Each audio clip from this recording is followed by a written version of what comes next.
जल्दी बताइए। इनके पास होता है बेटा, फ्लैजेला तो है नहीं इनके पास, तो इनके पास क्या होगा, they have ciliary epithelium present होता है इनके पास, सिलियरी एपिथेलियम फॉर्म हो जाता है। उसके अलावा एट द एंड हमारा फॉर्म बनना है, क्या बनना है क्या नहीं बनना है, मुझे क्या क्या प्रोसेस करने हैं, अगर ये सिचुएशन हुई तो ऐसे डील करूंगी, अगर वो सिचुएशन हुई तो वैसे डील करूंगी। They are very well planned, लड़कियां होती भी है वेल प्लान। हेलो स्टूडेंट्स, कैसे हैं आप लोग? मुझे तो आप सब जानते ही हैं, मैं क्वांटम लर्निंग से आपकी बायोमेंटर स्तुति मैम। और बताइए भाई, मजे आ रहे हैं? अब मजे का तो पता नहीं, लेकिन टेंशन आ रही है और एग्जाम्स भी आ रहे हैं। तो अब एग्जाम्स आ रहे हैं और एग्जाम्स के साथ प्रॉब्लम भी आ रही है, तो उसी प्रॉब्लम को सॉल्व करने के लिए हम लाए हैं हमारा next chapter, that is human reproduction. अब ह्यूमन रिप्रोडक्शन आंखें खुल गई सबकी, तो चलो भाई बेटा, मुझे पता है सबका फेवरेट चैप्टर होता है ये, because it is about human anatomy, और ह्यूमन एनाटॉमी तो हम सबको पसंद है। चाहे आपको नीट करना हो, कुछ भी करना हो, आपको पढ़ना तो यही सब है ना। तो I know you all love this, तो हम लोग बहुत अच्छे से एकदम तरीके से करेंगे, जल्दी जल्दी करेंगे लेकिन तरीके से करेंगे। सो ह्यूमन रिप्रोडक्शन को जैसे हमने पिछले चैप्टर को डिवाइड किया था 3 पार्ट्स में, pre fertilisation, fertilisation events and post fertilisation events. तो प्री फर्टिलाइजेशन में हम क्या देख रहे थे मेरे बच्चों, कि कैसे गैमेट का फॉर्मेशन हो रहा था, फिर गैमेट को हम ट्रांसफर करवा रहे थे। तो सबसे पहले इस चैप्टर को भी हम 3 पार्ट्स में डिवाइड करते हैं, प्री फर्टिलाइजेशन, फिर फर्टिलाइजेशन में हम क्या देख रहे थे कि मेल और फीमेल गैमेट फ्यूज हो रहे थे, और पोस्ट फर्टिलाइजेशन में हम क्या देख रहे थे, जाइगोट का फॉर्मेशन, साथ में पोस्ट फर्टिलाइजेशन क्या क्या चेंजेस आ रहे हैं। तो इस चैप्टर को भी हम वैसे डिवाइड करते हैं 3 पार्ट्स में। सबसे पहला पार्ट है हमारा प्री फर्टिलाइजेशन इवेंट, जिसमें है गैमेटोजेनेसिस, गैमेट फॉर्मेशन कैसे हो रहा है, कहां हो रहा है। तो क्या लगता है गैमेट का फॉर्मेशन कहां हो रहा होगा? ऑब्वियसली रिप्रोडक्टिव सिस्टम में, और सबसे पहले पढ़ते हैं मेल रिप्रोडक्टिव सिस्टम। सो मेल रिप्रोडक्टिव सिस्टम कहां प्रेजेंट होता है? In the pelvis region. कहां प्रेजेंट है? In the pelvis region. Male reproductive system को बेसिकली 2 पार्ट्स में डिवाइड किया गया है, primary organ and secondary organ. तो प्राइमरी ऑर्गन्स जो होते हैं बेटा, वो क्या होते हैं? ऐसे ऑर्गन्स जो कि गैमेट का भी फॉर्मेशन कर सके, और साथ में जो क्या कर सके, गैमेट वाले हार्मोन्स को भी फॉर्म कर सके। तो गैमेट वाले हार्मोन्स को फॉर्म करने वाले या गैमेट का फॉर्मेशन करने वाले क्या होते हैं, कौन होते हैं? टेस्टिस। वेरी गुड, कौन होते हैं? टेस्टिस। तो हमारा प्राइमरी ऑर्गन क्या हो जाएगा? टेस्टिस। फिर आते हैं हमारे सेकेंडरी ऑर्गन्स। सेकेंडरी ऑर्गन्स में हमारे 2 पार्ट्स अगेन डिवाइड किए गए हैं, कौन कौन से? एक तो हो गए हमारे जेनाइटल डक्ट्स। कौन है ये? Genital ducts. और दूसरे हो गए हमारे क्या? ग्लैंड्स। और एट द लास्ट आता है हमारा एक्सटर्नल जेनिटेलिया। तो जेनाइटल डक्ट्स में ऐसे पाथवे जो कि अभी हम पढ़ेंगे भी, genital duct part of the pathway है जो कि हेल्प करता है एक जगह से दूसरी जगह ट्रांसफर करने में। फिर आते हैं ग्लैंड्स। ग्लैंड्स कौन होते हैं? जो कि एंजाइम्स प्रोड्यूस करते हैं, हार्मोन्स प्रोड्यूस करते हैं for their survival. External genitalia तो सबको ही पता है कि एक्सटर्नल जेनिटेलिया क्या है, जो ऐसे जेनाइटल्स जो कि बाहर है, जैसा कि मैंने आपको कई बार बताया, बायो में आधी से ज्यादा चीजें कैसे समझ आ जाती है? नाम से। सो एक्सटर्नल जेनिटेलिया के नाम से क्या समझ आ रहा है मेरे बच्चों, कि external outside of the body, और जेनिटेलिया का मतलब ऑर्गन्स। सो टेस्टिस कहां सिचुएटेड है? Testis is situated outside of the abdominal cavity with in a pouch called scrotum. Testis कहां प्रेजेंट है? एब्डोमिनल कैविटी से बाहर एक सैक या पाउच लाइक स्ट्रक्चर, जिसको हम क्या कह रहे हैं? स्क्रोटम कह रहे हैं। ये हमेशा यहाँ नहीं होता है, ये होता इनसाइड द एब्डोमिनल कैविटी ही है, लेकिन at the 6th month, around 6th to 7th month, testis जो है मेरे बच्चों वो डिसेंड कर जाता है। कहां से? हमारी एब्डोमिनल कैविटी से। प्रेजेंट हुआ करता था ये यहाँ पे, लेकिन एब्डोमिनल कैविटी से डिसेंड कर जाता है। और डिसेंड किसके थ्रू करता है? तो इंग्विनल कनाल के थ्रू डिसेंड करता है। इंग्विनल कनाल के थ्रू डिसेंड करता है, बॉडी से बाहर आ जाता है। ठीक है? और ये बॉडी से बाहर आ क्यों रहा है? क्योंकि हर चीज का एक रीजन होता है। तो ये बॉडी से बाहर क्यों आ रहा है? बिकॉज स्क्रोट, ताकि अपना लो टेम्परेचर मेंटेन कर सके, जो कि किसके लिए जरूरी है? स्पर्म के फॉर्मेशन के लिए जरूरी है। कितना लो टेम्परेचर होना चाहिए? 2 to 2.5 degree Celsius low temperature होना चाहिए। अब अगर ध्यान दे तो टेस्टिस की लेंथ जो होती है वो होती है कितनी, 4 to 5 सेंटीमीटर, वाइल टेस्टिस की ब्रेथ जो होती है वो कितनी होती है, 2 to 3 सेंटीमीटर। तो देख लो 2 3 4 5 वाला हिसाब है कि 2 to 3 विड्थ और 4 to 5 क्या है हमारा लेंथ है।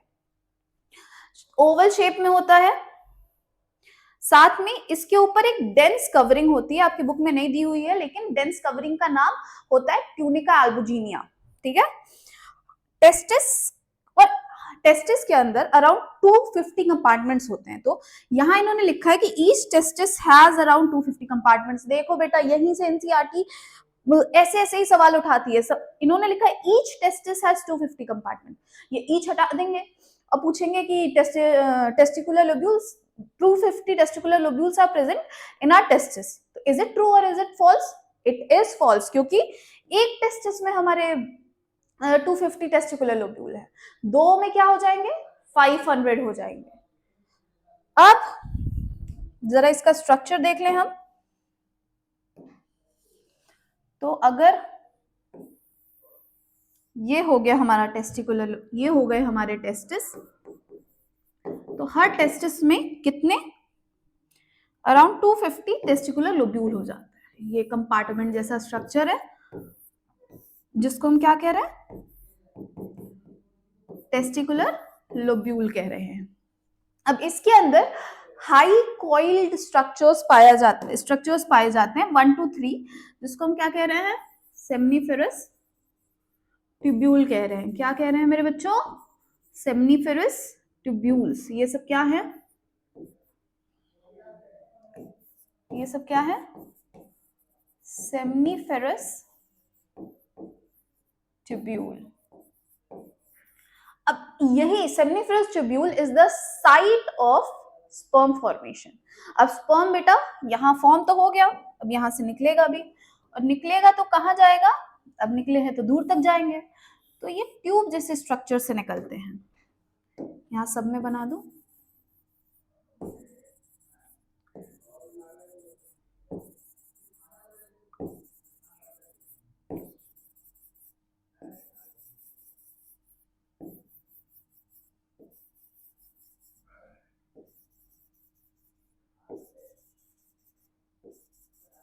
ठीक। तो ये ट्यूब जैसे स्ट्रक्चर से निकल के बाहर आते हैं। इन ट्यूब जैसे स्ट्रक्चर को क्या कहते हैं बेटा, हम ट्यूबुलाई रेक्टाई कहते हैं।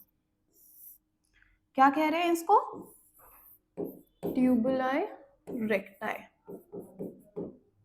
ठीक। अब इस ट्यूबुलाई रेक्टाई, ये पूरा ट्यूबुलाई रेक्टाई जो है वो जाके मिलता है कंपार्टमेंट में जिसको हम कहते हैं,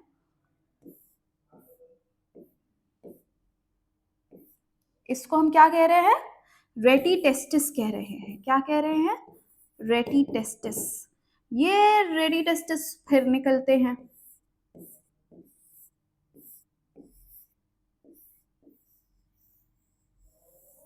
और ये जाते हैं कि अगेन ट्यूबुलर स्ट्रक्चर में जिसको हम कह रहे हैं वासा इफरेंशिया, एंड अगेन इनको फिर से एक उसमें स्ट्रक्चराइजेशन में जोड़ा जाता है जिसको हम कहते हैं एपिडिडाइमिस। ये क्या हो गया बेटा हमारा, एपिडिडाइमिस। और इस एपिडिडाइमिस से निकल के जाते हैं ये वास डिफरेंस में।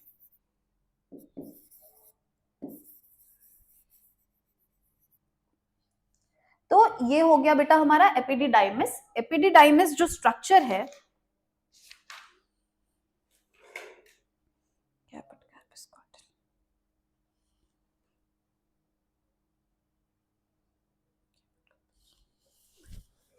एपिडिडाइमिस जो स्ट्रक्चर है मेरे बच्चों, ये 3 पार्ट्स में डिवाइडेड है, head, body and tail.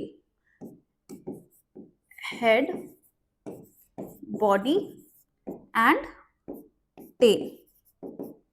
Head, body and tail को अलग अलग, क्योंकि बायो में एवरीथिंग इज अबाउट नेम, तो इनको भी अलग अलग नाम दिया गया है। इसको नाम क्या दिया गया है, नाम दिया गया इसको कैपिट, कॉर्पस एंड कॉर्डल। ठीक, कैपिट, कॉर्पस एंड कॉर्डल नाम से एपिडिडाइमिस को 3 पार्ट्स में डिवाइड किया गया। इसके बाद से जाते हैं हमारे वास डिफरेंस की तरफ। इसी को यहाँ पे आपके एनसीईआरटी ने लिखा है कि सेमनिफेरस testicular lobules contain 3 highly coiled seminiferous tubules in which sperms are produced. Each seminiferous tubule is lined on its inside by 2 types of cell called male germ cell and Sertoli cell. अभी इसको आगे पढ़ेंगे हम। अब सेमनिफेरस tubule की बात जब इन्होंने कर ही दी है तो कर ही लेते हैं।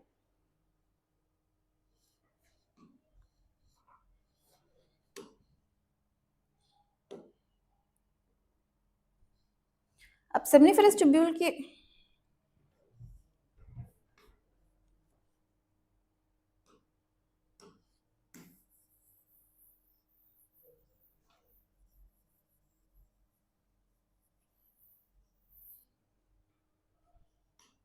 अब सेमनिफेरस ट्यूब्यूल की बात जब इन्होंने कर ही दी है तो हम कर ही लेते हैं सेमनिफेरस ट्यूब्यूल की बात।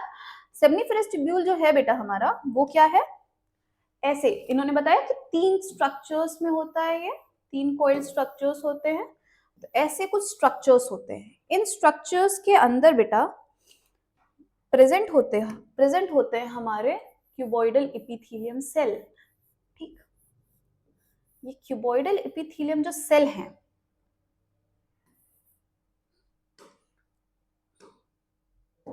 ये जो क्यूबॉइडल एपिथेलियम सेल्स हैं हमारे, इन्हीं को हम क्या कहते हैं, जर्माइनल सेल भी कहते हैं। क्या कहते हैं मेरे बच्चों, जर्माइनल सेल। और यही जर्माइनल सेल किसको बर्थ दे रहे हैं, ममी सेल को, मदर सेल को बर्थ दे रहे हैं। और यहाँ पे मेल मदर सेल कौन है, तो हमारा स्पर्मेटोगोनिया है। Who is the male mother cell, spermatogonia. इस स्पर्मेटोगोनिया के आगे प्रेजेंट होते हैं बीच बीच में हमारे कुछ ऐसे स्ट्रक्चर्स, जिसको हम क्या कहते हैं, सर्टोली सेल या नर्स सेल कहते हैं। क्या कहते हैं मेरे बच्चों, सर्टोली सेल और नर्स सेल। ठीक है, तो ये ग्रीन वाला स्ट्रक्चर क्या हो गया हमारा, सर्टोली सेल और नर्स सेल। और नाम सुन के आधी से ज्यादा चीजें समझ आ जाती हैं, तो जरा ये बताना कि नाम से क्या समझ आ रहा है, नर्स सेल का क्या फंक्शन होता होगा। ये हमको देते हैं न्यूट्रिशन। तो नर्स सेल क्या कर रहे हैं, न्यूट्रिशन दे रहे हैं। अब ऐसा तो नहीं है कि ये जो खाली स्पेस है खाली रह जाएगी। तो यहाँ ये जो खाली स्पेस है, ये हमारे सेमनिफेरस ट्यूब्यूल के अगल बगल, इसको हम क्या कहते हैं, इंटरस्टिशियल स्पेस कहते हैं। क्या कहते हैं, इंटरस्टिशियल स्पेस मेरे बच्चों कहते हैं। और इस इंटरस्टिशियल स्पेस में जो सेल पाए जाते होंगे, जरा अंदाजा लगाना उस सेल को क्या कहते हैं। तो इन सेल को हम कहते हैं इंटरस्टिशियल सेल। क्या कहते हैं, इंटरस्टिशियल सेल्स कहा जाता है इनको। ये इंटरस्टिशियल सेल्स करते क्या है, तो ये जो है ये प्रोड्यूस करते हैं क्या, एंड्रोजन। ये हार्मोन प्रोड्यूस करते हैं, which hormone is called androgen. Reproductive hormone produce कर रहे हैं। हमारा जो टेस्टोस्टेरोन है ये भी एंड्रोजन का एक टाइप है। सो यही इन्होंने ये यहाँ पे कहा भी है कि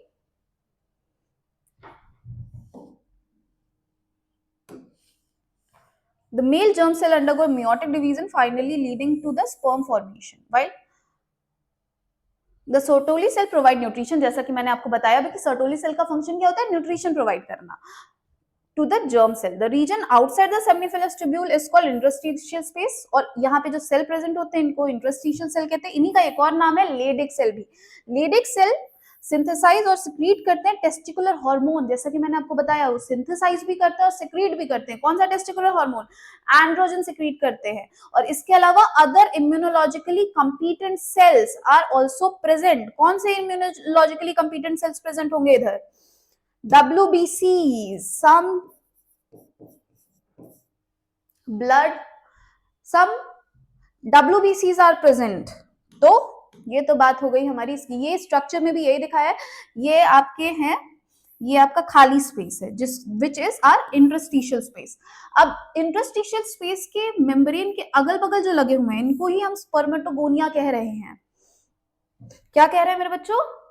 स्पर्मेटोगोनिया कह रहे हैं। और स्पर्मेटोगोनिया के आगे आप देखोगे कि यहाँ पे हमारा इन्होंने ये वाले जो स्ट्रक्चर्स हैं इसको इन्होंने बताया सर्टोली सेल के नाम से। ये मैं दिखाती हूँ, इन्होंने बहुत क्लियर डायग्राम नहीं दिया है। तो ये वाले जो सेल्स है इसको इन्होंने बताया है सर्टोली सेल के नाम से। सर्टोली सेल के अंदर इंजेक्ट होता है हमारा स्पर्मेटोजोआ या फिर हमारा स्पर्म जो होता है वो इंजेक्ट होता है, फिर प्रोसेस होता है स्पर्मिएशन का, जहां पे एट द एंड जब वो फुल्ली मैच्योर हो जाता है तो सर्टोली सेल से बाहर निकल जाता है।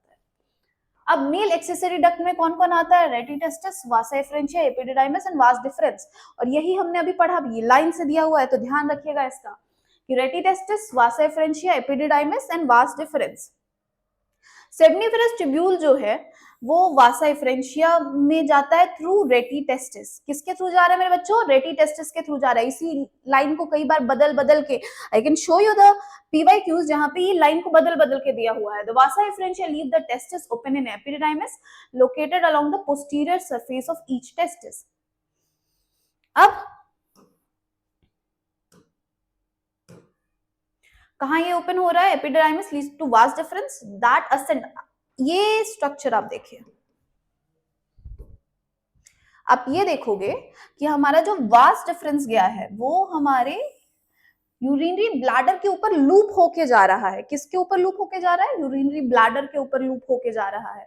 और उसके बाद से आके यहां आप देखोगे कि एक स्ट्रक्चर है जिसको हम क्या कह रहे हैं बेटा? सेमाइनल वेसिकल कह रहे हैं। क्या कह रहे हैं? सेमाइनल वेसिकल कह रहे हैं। अब ये हमारा आता है वास डिफरेंस और यहां से स्पर्म आए तो हैं, ये सेमाइनल वेसिकल, यहां से स्पर्म आते हैं और सेमाइनल वेसिकल का फ्लूइड भी इधर से आता है और ये मिक्स हो जाते हैं। तो अब वास डिफरेंस को, जैसे ये सेमाइनल वेसिकल का फ्लूइड मिक्स हो रहा है, वास डिफरेंस को फिर वास डिफरेंस नहीं कहेंगे, इसको हम क्या कहते हैं मेरे बच्चों? इजैकुलेटरी डक्ट कहते हैं। क्या कहते हैं? Ejaculatory duct. अब इस इजैकुलेटरी डक्ट हमारा जो भी ये है सेमाइनल वेसिकल, ये 2 इन नंबर होता है, पेयर में होता है। ठीक, इसके बाद से फिर ये आता है यहाँ पे, ये आपको दिख रहा होगा ये वाला structure, this is our prostate. Prostate में अगेन इसका सिक्रीशन होता है। सिक्रीशन के बाद से फिर यहाँ पर छोटा सा एक स्ट्रक्चर दिख रहा होगा, ये वाला, ये हमारा क्या है? बल्बोयूरेथ्रल है। बल्बोयूरेथ्रल ग्लैंड को ही एक और नाम से जानते हैं, काउपर्स ग्लैंड।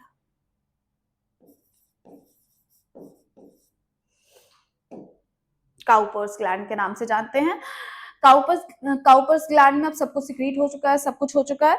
इसके बाद से फिर ये आता है वाया यूरेथ्रा, यूरेथ्रा के थ्रू। तो अब यूरेथ्रा के थ्रू यूरिन भी आ रहा है और साथ में और क्या आ रहा है? हमारा सीमेन भी आ रहा है। तो इसको अब यूरेथ्रा सिर्फ नहीं कहेंगे, इसको हम कहते हैं यूरिनोजेनाइटल डक्ट। क्या कहते हैं मेरे बच्चों इसको? यूरिनो जेनाइटल डक्ट कहेंगे। ठीक, इसको हम यूरिनोजेनाइटल डक्ट कहते हैं। उसके बाद से आते हैं ये बाहर, बाहर एक ओपनिंग होती है जिसको यूरेथ्रल मीटस कहते हैं, या इसको अपर्चर भी कह सकते हैं, यूरेथ्रल अपर्चर कह सकते हैं। इसके ऊपर एक मूवेबल स्किन होती है जिसको हम कहते हैं ग्लांस पीनस। ये मूवेबल होती है, एक्सट्रैक्ट और रिलैक्ट हो जाती है, रिलैक्स हो जाती है। और एक पतली सी स्किन होती है जिसको हम फोरस्किन कहते हैं। चलिए, ये तो इतना समझ आ गया। अब एनसीईआरटी क्या कह रही है ये देख लेते हैं। तो एनसीईआरटी भी सेम ही चीज कह रही है। And loop over the urinary bladder, it receives a duct from seminal vesicle and opens into urethra as an ejaculatory duct. हमारा वास डिफरेंस किस में चेंज हो जा रहा है? ejaculatory duct में। These ducts stores and transport the sperm from testis to the outside through urethra. अब urethra कहां से? यूरिनरी ब्लैडर से ओरिजिनेट होता है और एक्सटेंड होता है पीनस में via outer opening called urethral meatus. शाबाश, एक बार ये देख लीजिए, समझ लीजिए, फिर अपन आगे बढ़ेंगे। अब पीनिस क्या है? Penis is a male external genitalia. It is made up of special tissue that help. इनके अंदर बहुत सारे ब्लड वेसल्स होते हैं। When in the state of excitation, जब एक्साइटमेंट की स्टेट होती है तो ये इरेक्ट हो जाते हैं, फैसिलिटेटिंग इंसेमिनेशन। इसके बाद इनलार्ज एंड पे होता है हमारा ग्लांस पीनिस। ये वही लूज फोल्डेड स्किन होती है जो कि रिट्रैक्टेबल होती है, और फोरस्किन। चलिए मेरे बच्चों, एक बार यहाँ तक देख लीजिए, उसके बाद से फिर आगे बढ़ते हैं फीमेल पे। एक बार कुछ ऐसा जो नहीं समझ में आया तो एक बार देखिए, do comment, let us know. मेरे बच्चों, आई होप आपने देख लिया होगा। अब आगे बढ़ते हैं। ये तो बात हो गई हमारे मेल रिप्रोडक्टिव सिस्टम की। अब बात करते हैं फीमेल रिप्रोडक्टिव सिस्टम। तो फीमेल रिप्रोडक्टिव सिस्टम की अगर हम बात करें तो it is also present at the, कहाँ प्रेजेंट होता है? At the pelvic region. कहाँ प्रेजेंट है? पेल्विक रीजन में। इसमें भी अगेन वही सेम चीजें हैं, primary organ, secondary organ and external genitalia. इनके एक्सटर्नल जेनिटेलिया को हम क्या कहते हैं? वल्वा कहते हैं। क्या कहते हैं? वल्वा कहते हैं। प्राइमरी ऑर्गन अगेन हमारा क्या हो जाएगा? Primary sex organs would be pair of ovary,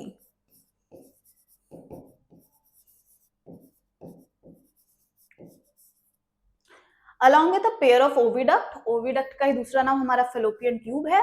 इसके अलावा यूटरस, सर्विक्स एंड वेजाइना। हमारा ये एक्सेसरी डक्ट्स कौन हो जाएंगे? हमारे oviduct, uterus, cervix, vagina, again ducts, और external genitalia that is your vulva.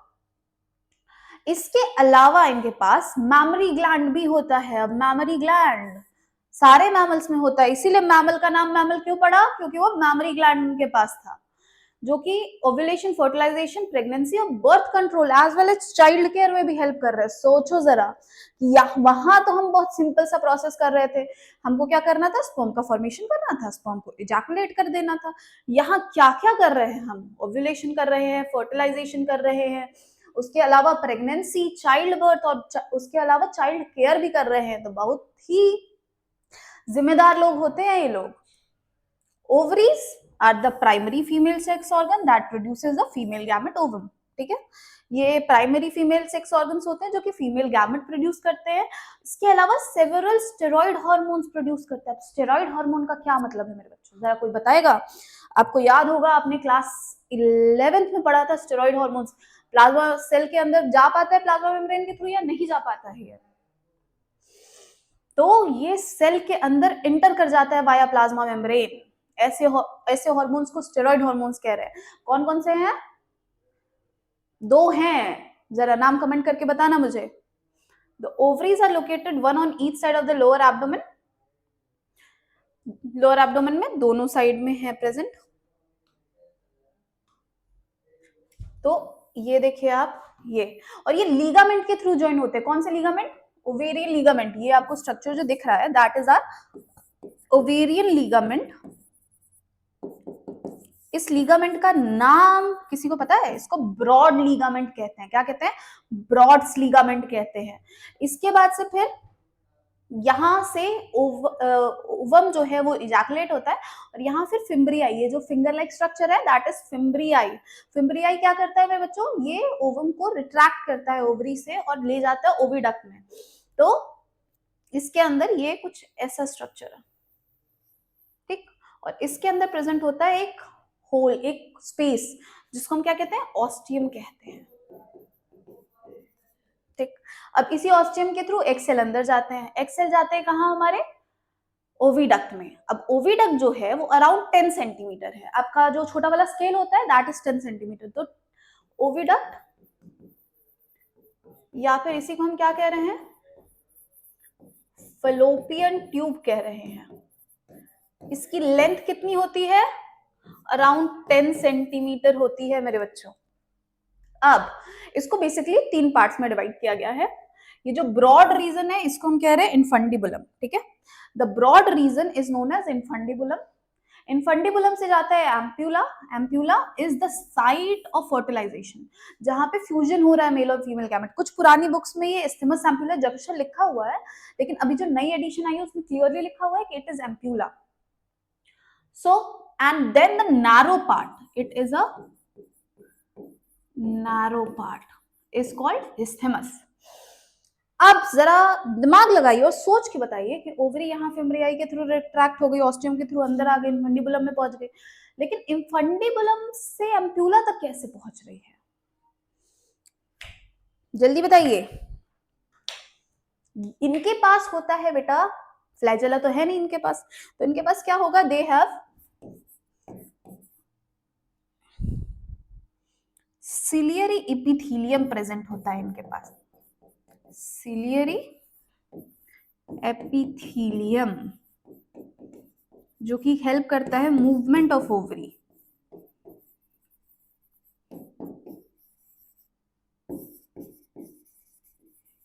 From infundibulum to ampulla। तो ये तो बात हो गई। अब आता है हमारा ऊपर के पार्ट को हम कहते हैं यूटेराइन फंडस। इसके बाद से आता है हमारे यूटरस में। यूटरस को बेसिकली 3 पार्ट्स में अगेन डिवाइड किया गया है। सबसे बाहर का जो पार्ट है that is called our perimetrium. Perimetrium का क्या फंक्शन है मेरे बच्चों? पेरीमेट्रियम जो है, now this perimetrium is a thin covering, ये बहुत पतली सी कवरिंग होती है। Then comes myometrium. मायोमेट्रियम जो है थिक मस्कुलर लेयर होती है। मसल्स का क्या काम होता है? Thick muscular layer. Muscles contract relax करने के काम में आते हैं, तो ये कॉन्ट्रैक्शन रिलैक्सेशन भी करती है। और कौन से टाइप का मसल्स पाया जा रहा है इसमें? तो इसमें पाया जा रहा है क्या मेरे बच्चे? स्मूथ मसल्स पाए जा रहे हैं। हमने पढ़ा था ना मसल्स के बारे में, आपने 9th में भी पढ़ा है, 11th में भी पढ़ा है कि मसल्स 3 टाइप के होते हैं, स्केलेटल, स्मूथ एंड कार्डियक। तो ये कौन से टाइप का मसल है? स्मूथ मसल है। इसके बाद से फिर यूटरस। नेक्स्ट आता है सबसे important layer, that is our endometrium. Endometrium की लेयर जो है वो साइक्लिक है, मतलब बनती रहती है, बिगड़ती रहती है, बनती रहती है, बिगड़ती रहती है। मोस्टली ब्लड और म्यूकस से मिलकर बनती है। ठीक, रिट्रैक्टेबल है, साइक्लिक है। Next comes cervix. Internal opening cervix होती है। सर्वाइकल कनाल जो कि वेजाइनल कनाल से मिल रहा है। अब वेजाइना प्लस सर्वाइकल कनाल को हम क्या कहते हैं? बर्थ कनाल कहते हैं। क्या कहते हैं बेटा? बर्थ कनाल। ठीक, while giving birth it is the birth canal which provides the space for the child to come outside of the mother's body। तो ये तो बात हो गई हमारी इसकी। अब जरा आपकी एनसीईआरटी भी देख लेते हैं कि क्या कह रही है ये। तो part of the oviduct called ampulla, the last part of the oviduct is thymus, has a narrow lumen, it's join the uterus। जैसा मैंने बताया, the narrow region is our thymus। अब uterus is a single and it is also called वॉर्म। Uterus single होता है, inverted pear structure में होता है। यूटरस इज इन, यूटरस का शेप क्या बताया जाता है? इन्वर्टेड पियर। इन्वर्टेड पियर के स्ट्रक्चर में है। द शेप ऑफ, जैसा कि यहाँ पे लिखा भी हुआ है, इन्वर्टेड पियर। ये लिगामेंट के थ्रू सपोर्ट होता है। अगेन ओवेरियन लिगामेंट्स होते हैं ये। The uterus opens to vagina through a narrow cervix. The cavity of cervix is called cervical canal. cervix की जो cavity है, जो खाली स्पेस है, इसी को हम cervical canal कह रहे हैं। Which alongside vagina is called birth canal। जैसा कि अभी मैंने आपको बताया कि cervical canal plus vagina is birth canal। The wall of the uterus has 3 layers of tissue. The external thin membrane called perimetrium, thin membrane, ध्यान रखना, middle thick membrane of the smooth muscle, myometrium, and inner glandular layer called endometrium। ये endometrium जो है वो cyclic changes में जाती है, जैसा कि मैंने आपको बताया। और इसी साइक्लिक चेंजेस में क्या कहते हैं? इसी साइक्लिक चेंजेस को हम मेंस्ट्रुअल साइकिल कहते हैं। While the myometrium exhibits strong contraction during delivery of the baby। जैसा मैंने आपको अभी भी बताया कि ये contraction relaxation का काम करती है।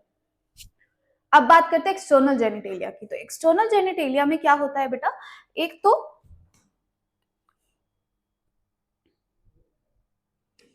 तो ये बाहर की आउटर कवरिंग होती है जिसको मॉन्स प्यूबिस कह रहे हैं। ये मॉन्स प्यूबिस, क्या यहाँ पे प्यूबिक हेयर पाए जाते हैं जो कि कहीं ना कहीं प्रोटेक्शन का काम करते हैं। स्किन एंड प्यूबिक हेयर से कवर होती है। फिर फोल्ड टिश्यूज होते हैं जिनको हम क्या कहते हैं? लेबिया मेनोरा कहते हैं।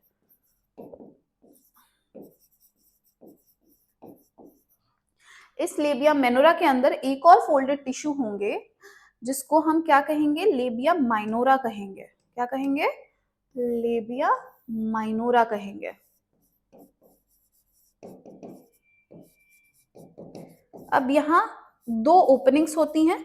एक ओपनिंग जो है वो हमारा क्या है, एक ओपनिंग हमारी यूरेथ्रल ओपनिंग होती है जिसके थ्रू यूरिन बाहर आता है, और दूसरी ओपनिंग हमारी वेजाइनल ओपनिंग होती है। तो मेल्स में क्या था, यूरिनोजेनाइटल डक्ट था जहां से यूरिन और मेल गैमेट्स दोनों ही बाहर आ रहे थे। यहाँ दोनों बेटा अलग अलग होता है, ठीक है। तो ये क्या है, ये यूरिनरी ओपनिंग है for the secretion of urine, और ये क्या है, हमारा वेजाइनल ओपनिंग है।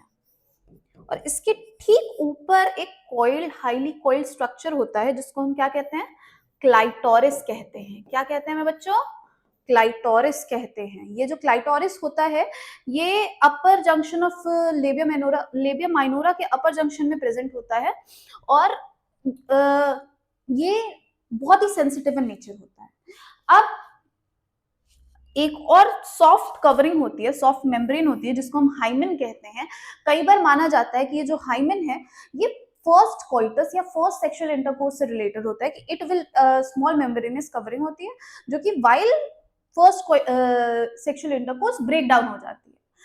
लेकिन ये जितना ही सच है उतना ये भी सच है कि it can also be broken by a sudden fault or jolt, insertion of vaginal tampons, active participation in some sports like horseback riding, cycling, etc. तो ये क्वेश्चंस आ जाते हैं अक्सर कि is it in some women the hymen persist even after coitus? तो sexual intercourse से virginity का क्या लेना देना हो सकता है, फिर ये क्वेश्चंस आ जाते हैं। अब नेक्स्ट आते हैं बेटा मैमरी ग्लैंड पे। मैमरी ग्लैंड्स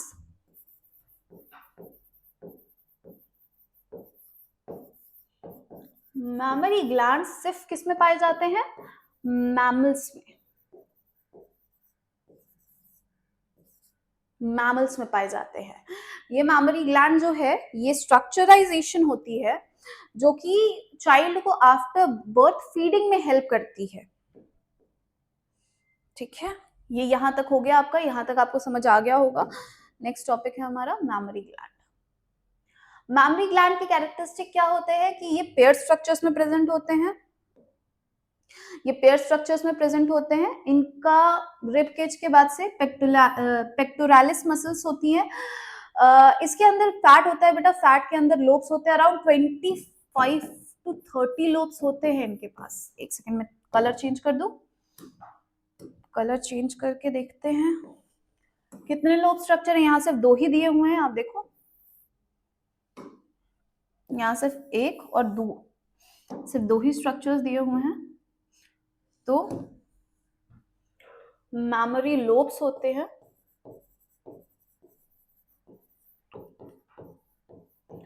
25 to 30 ऐसे सच लोब्स होते हैं। इन लोब के अंदर होता है मैमरी ट्यूब्यूल्स जो कि यहाँ पे एब्सेंट है। क्या प्रेजेंट होता है, मैमरी ट्यूब्यूल्स। इसके बाद से आते हैं एल्वेलस। ये जो हमारे स्ट्रक्चर्स हैं दीज आर एल्वेलस। एल्वेलस से मिल्क जो है वो मैमरी डक्ट में जाता है, डक्ट जिससे स्ट्रक्चर्स है। फिर जाता है ampulla. Ampulla again it is a junction जो कि मैमरी डक्ट को कंबाइन करता है। फिर लैक्टिफरस डक्ट्स एंड निपल से बाहर निकल जाता है। अब निपल जो है वो आउटर प्रोजेक्शन है जिसके थ्रू बाहर निकलता है, और इसके अराउंड एक डार्क स्किन होती है जिसको हम क्या कहते हैं, एरियोला कहते हैं। Areola is the dark skin around the nipple area, ठीक है। और यही एनसीईआरटी कह रही है cluster called alveoli. Breast is 15 to 20, 25 to 30, ये वैरी कर सकता है, अलग अलग बुक्स में वैरी करता है, लेकिन अब क्योंकि आपके एनसीईआरटी यहाँ 15 to 20 कह रही है तो हम 15 to 20 ही मान के चलेंगे। Cluster of cells called alveoli. A cell of alveoli secrete milk which is stored in the cavities of alveoli. Lumen जिसको कहते हैं, कैविटी का नाम क्या है, ल्यूमेन। ये ल्यूमेन हमने और कहाँ पढ़ा था, हमने पिछले चैप्टर में पढ़ा था। alveoli open into primary tubules. Tubule of each lobe joins and form mammary duct. Duct से ज्वाइन करते हैं मैमरी एम्प्यूला में, और एम्प्यूला से कनेक्ट होते हैं लैक्टिफेरस डक्ट, जो कि फर्दर ओपन होती है किसमें मेरे बच्चों, निपल्स में। अब पढ़ते हैं हमारा next topic, that is gametogenesis. Gametogenesis नाम सुन के क्या समझ आ रहा है मेरे बच्चों, दो वर्ड से मिलकर बना हुआ है ये, गैमेट्स एंड जेनेसिस। गैमेट्स का मतलब क्या है, दो गैमेट्स के बारे में हम पढ़ रहे हैं, स्पर्म एंड ओवम। और जेनेसिस का मतलब क्या है, फॉर्मेशन। तो स्पर्म और ओवम के फॉर्मेशन के प्रोसेस को हम क्या कहते हैं, गेमेटोजेनेसिस कहते हैं। अब स्पर्म के फॉर्मेशन के प्रोसेस को क्या कह रहे हैं हम, स्पर्मेटोजेनेसिस कह रहे हैं। क्या कह रहे हैं मैं बच्चों, स्पर्मेटोजेनेसिस। और ओवम के फॉर्मेशन के प्रोसेस को हम क्या कह रहे हैं, oogenesis। तो अब सबसे पहले पढ़ते हैं स्पर्मेटोजेनेसिस। स्पर्मेटोजेनेसिस अभी हमने पढ़ा था कैसे कि स्पर्मेटोजेनेसिस शुरू कहां से होता है, मम्मी सेल से। मम्मी सेल कौन है हमारी, spermatogonia. Spermatogonia is our mother cell, और इन्हीं से बनेंगे हमारे स्पर्म्स। सो यहां देख लेते हैं प्रोसेस, ये हो गई हमारी स्पर्मेटोगोनिया।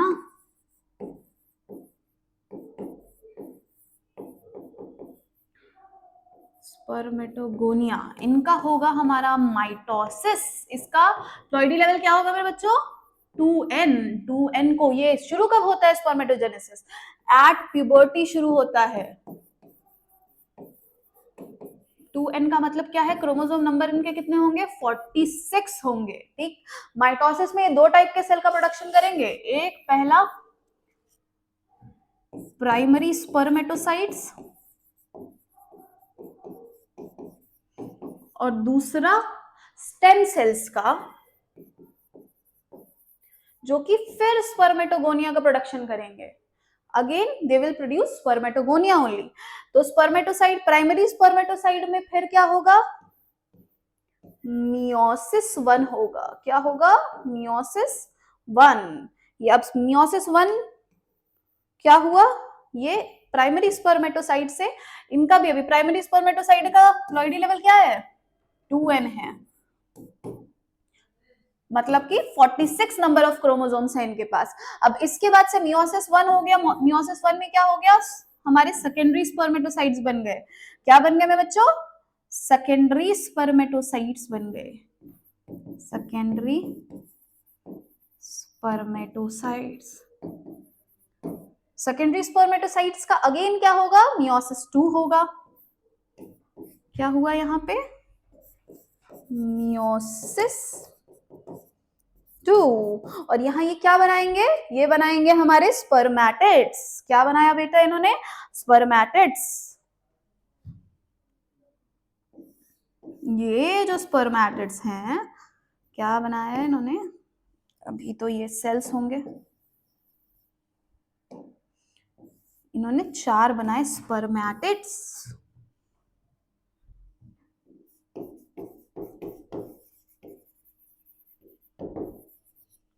ये स्पर्मेटिड्स जो है ये कहाँ प्रेजेंट होते हैं, ये इन्हीं का हेड जो है वो सर्टोली सेल के अंदर डिप्ड होता है। स्पर्मेटिड्स 4 बनाए, ये हमारे हो गए थे एन में, क्योंकि जैसे मियोसिस 1 हुआ ये चेंज हो जाएंगे सेकेंडरी स्पर्मेटोसाइट किसमें, एन में। मतलब कि टोटल नंबर ऑफ क्रोमोसोम कितने हो जाएंगे, 23। देन अगेन इनके टोटल नंबर ऑफ क्रोमोसोम कितने हो जाएंगे, 23। ये क्या हो गए, हैप्लॉइड हो गए हैं अब। और इसके बाद से बनेंगे, इनसे ही आफ्टर मैच्योरेशन बन जाएंगे ये स्पर्मेटोजोआ। क्या बनेंगे मेरे बच्चों, ये स्पर्मेटोजोआ।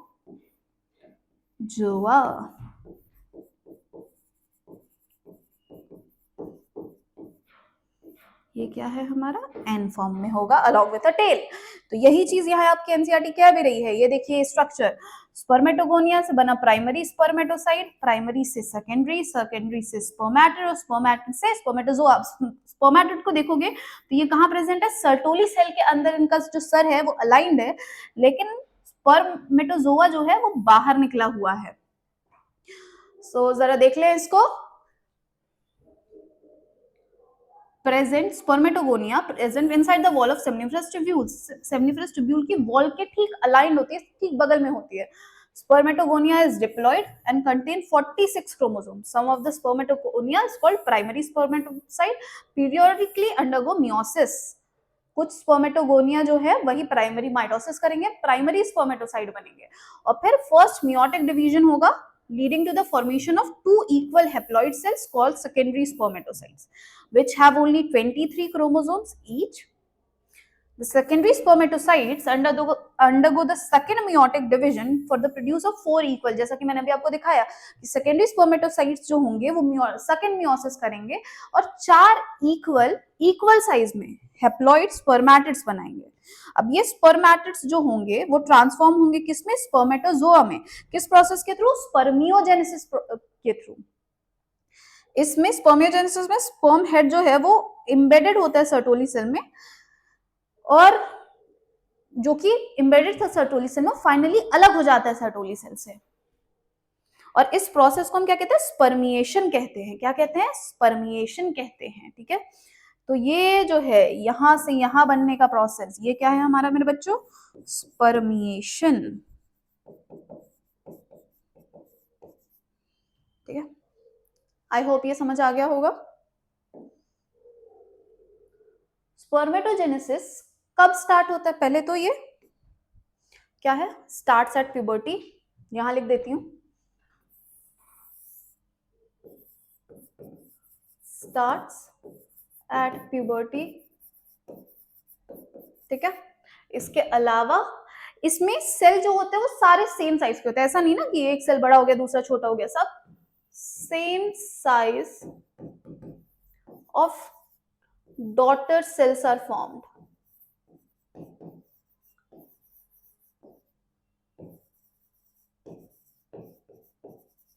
ठीक है, same size of daughter cells are formed.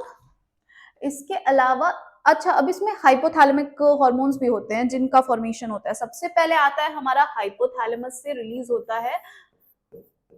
Hypothalamus से क्या रिलीज हो रहा है मेरे बच्चों, ये जीएनआरएच रिलीज हो रहा है. जीएनआरएच क्या है, gonadotropin releasing hormones. I hope सबको याद होगा. जीएनआरएच जाएगा कहां, पिट्यूटरी में. पिट्यूटरी से क्या करेगा, ये एंटीरियर पिट्यूटरी से दो हार्मोन्स को स्टिमुलेट करेगा. एंटीरियर पिट्यूटरी से कौन कौन को स्टिमुलेट कर रहा है, FSH एंड LH. अब FSH क्या करेगा बेटा, ये फॉलिकुलर स्टिमुलेटिंग हार्मोन है. तो FSH क्या करेगा, सर्टोली सेल्स को स्टिमुलेट करेगा और सर्टोली सेल्स को स्टिमुलेट करके क्या करेगा, स्पर्मिएशन करवाएगा.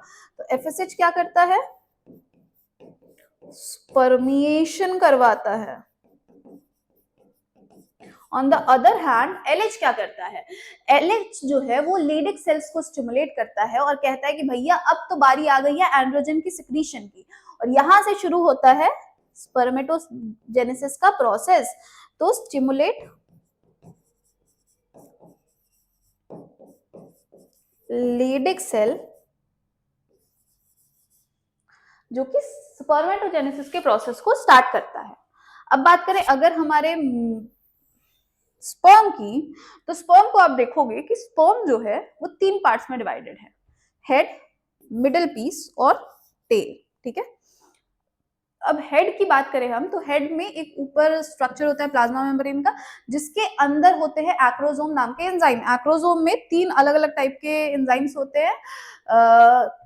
सबसे पहला होता है हाइलोनरेज, उसके अलावा होता है कुछ न्यूक्लियेजेस होते हैं और इसके अलावा कोरोना डिस्ट्रॉइंग या फिर कोरोना डीजनरेटिंग एंजाइम होता है.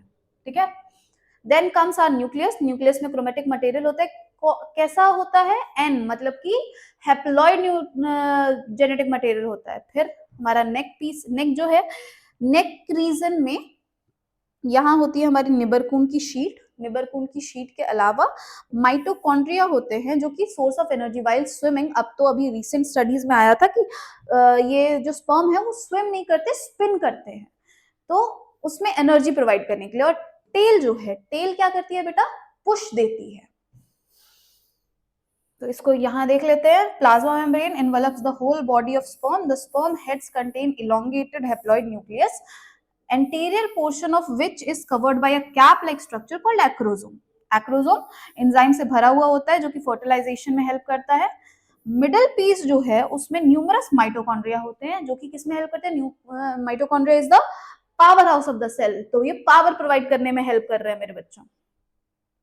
वाइल स्पर्म जो है वो मोटिलिटी प्रोवाइड करवा रही है. अबाउट 200 to 300 मिलियन स्पर्म्स एक बार कोइटस के बाद से रिलीज होते हैं और इसमें से अराउंड 60% का नॉर्मल शेप और साइज हो जाना चाहिए. तो 200 to 300 नॉर्मल फर्टिलिटी होती है कोइटस के टाइम. ह्यूमन से इजैकुलेट होते हैं तो एक टेस्टिस कितना कर रहा है, 100 मिलियन कर रहा है. अगर मान लो 200 भी मान लें तो वन टेस्टिस कितना इजैकुलेट कर रहा है, 100 मिलियन स्पर्म का इजैकुलेशन कर रहा है. अब इस 100 मिलियन स्पर्म्स में मेरे बच्चों क्या हो रहा है कि ऐसा माना जाता है कि अराउंड अगर 20 मिलियंस पे आप हैं, 100 की जगह अगर सिर्फ 20 मिलियन प्रोड्यूस कर रहे हो तो आपकी स्पर्म रेट काफी लो है और इनफर्टिलिटी के चांसेस काफी हाई हो जाते हैं. तो वही यहाँ पे बता रहे हैं कि नॉर्मल एटलीस्ट 60% स्पर्म के पास नॉर्मल शेप और साइज होना चाहिए और एटलीस्ट 40% स्पर्म जो होते हैं उनकी मोटिलिटी सही होनी चाहिए. अब आते हैं बेटा हमारे नेक्स्ट टॉपिक पे विच इज oogenesis. oogenesis क्या है? तो oogenesis सिंपली oogenesis है क्या? तो oogenesis नाम से पता चल जाता है, जैसे कि मैंने आपको कई बार बताया बायो में आधी सारी चीजें कैसे पता चल जाती हैं, नाम से. तो oogenesis जो है वो दो वर्ड से मिल रहा है, दैट इज oogonia और genesis.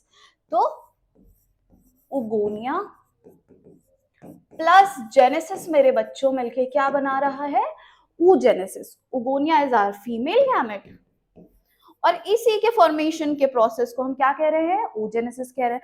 अब oogenesis जो है बेटा वो ना बहुत ही ज्यादा लॉन्ग प्रोसेस है. जैसे स्पर्मेटोजेनेसिस हम देख रहे थे रेगुलरली हो रहा था, लेकिन oogenesis में ऐसा नहीं है.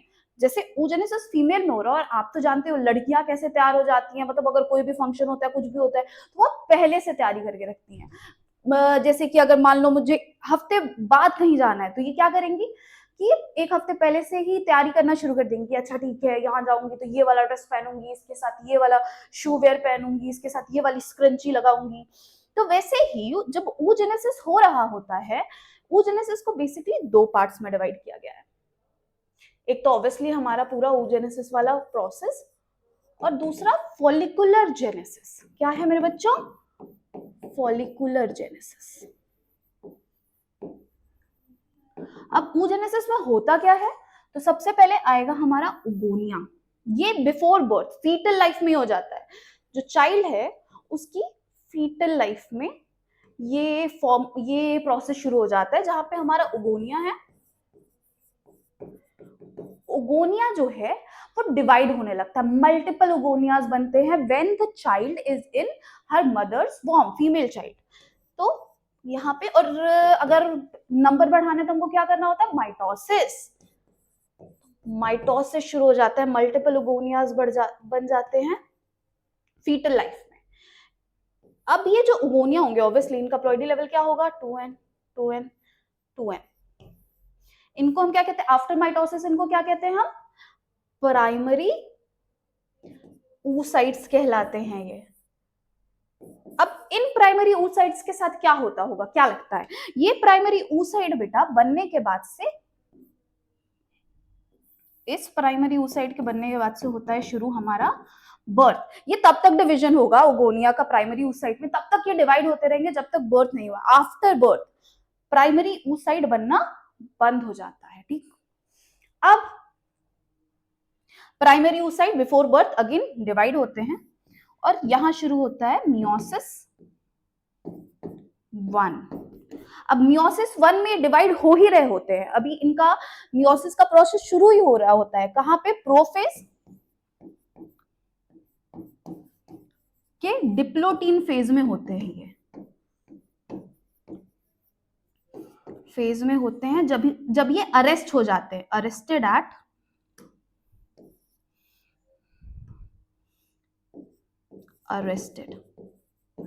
Eight diplotene phase of prophase. उसके बाद से कोई प्रोसेस नहीं हो रहा होता है.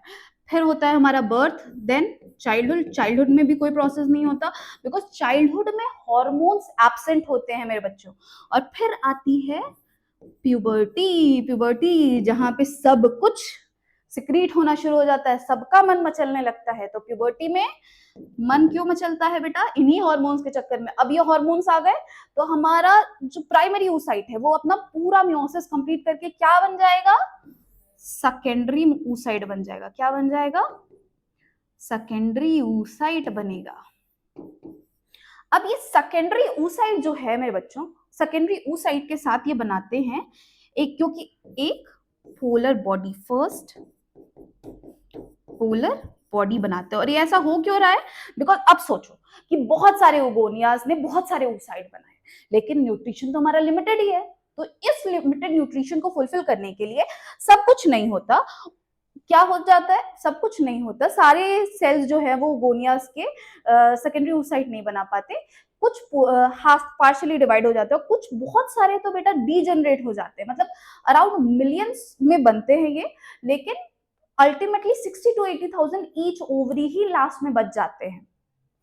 अब इसके बाद से क्या होगा? सेकेंडरी oocyte के बाद से, इसी oocyte से हमारा ओवम निकलता है बेसिकली।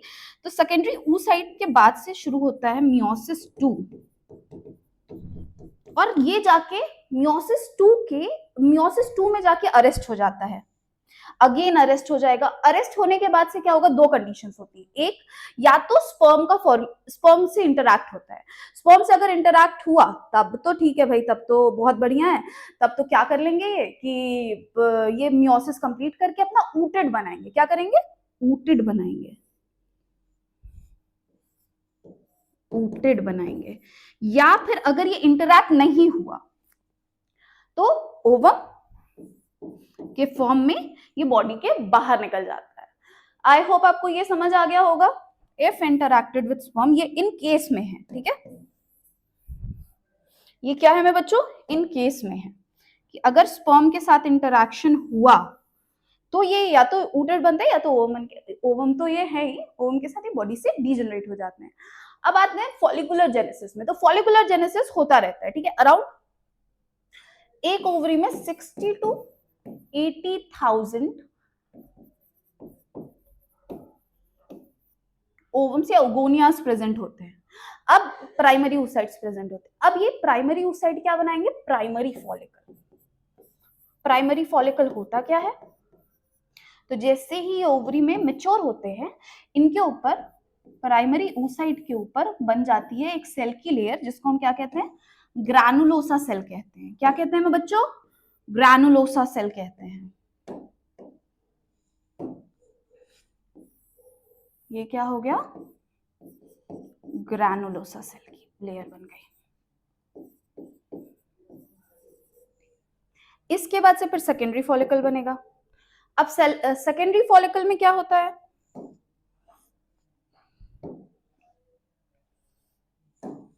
सेकेंडरी फॉलिकल में क्या हो रहा है मेरे बच्चों की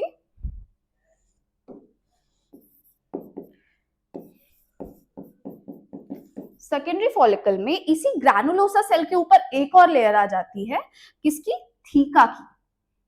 तो ये हमारा प्राइमरी oocyte हो गया, इसके ऊपर ग्रैनुलोसा सेल, और उसके ऊपर एक और लेयर हमारी किसकी? थीका की। तो ये क्या है हमारा? थीका सेल से।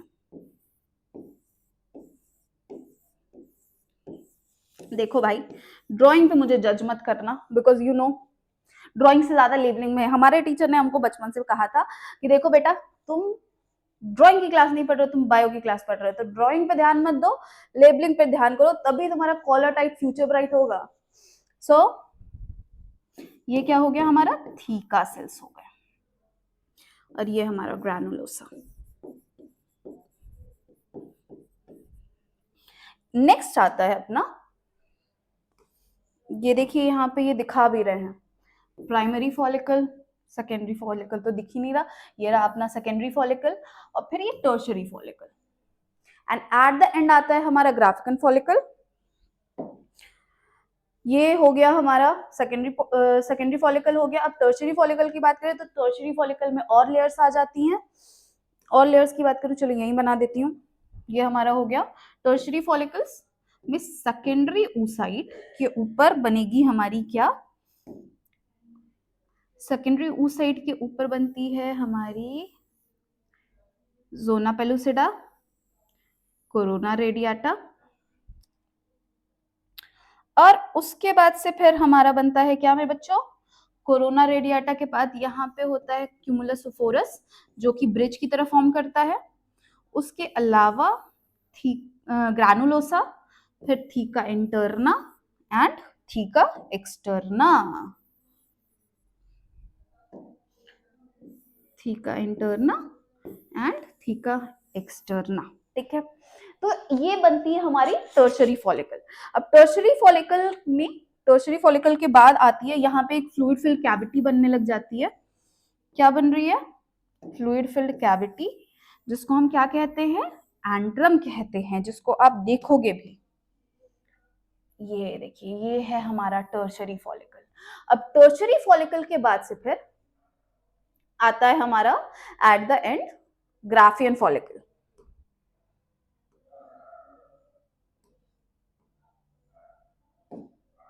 इसको ऐसे समझो, ग्राफियन फॉलिकल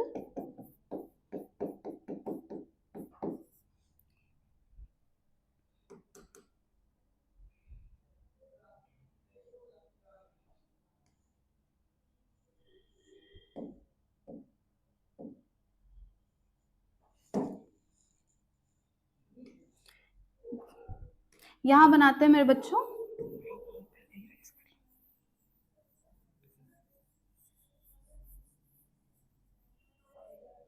यहां बनाते हैं मेरे बच्चों आप ग्राफियन फॉलिकल। उससे पहले जरा देख ले टर्शरी फॉलिकल कैसा दिखता है। टर्शरी फॉलिकल में देखोगे तो यहाँ पे हमारा थीका एक्सटर्ना, थीका इंटरना, जो कि बाहर की, सबसे बाहर की लेयर है, वो एब्सेंट होगी। बाकी एंट्रम फॉर्म हो गया, that is a fluid filled cavity, वो फॉर्म हो जाता है। उसके अलावा एट द एंड हमारा फॉर्मेशन होता है थीका एक्सटर्ना, थीका इंटरना का, जहां पे हमारा जो oocyte है, सेकेंडरी oocyte, वो भी फुल्ली मैच्योर हो जाएगा। तो आप देखिए ग्राफियन फॉलिकल कैसा होता है। तो ग्राफियन फॉलिकल को देखोगे मैं बच्चों, तो ये है हमारा सेकेंडरी oocyte।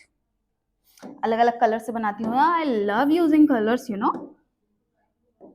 सो ये हो गया हमारा सेकेंडरी फॉलिकल। सेकेंडरी फॉलिकल के ऊपर प्रेजेंट होती है हमारी लेयर किस किस चीज की, पहले हो गया हमारा अंदर के साइड जोना पेलुसिडा,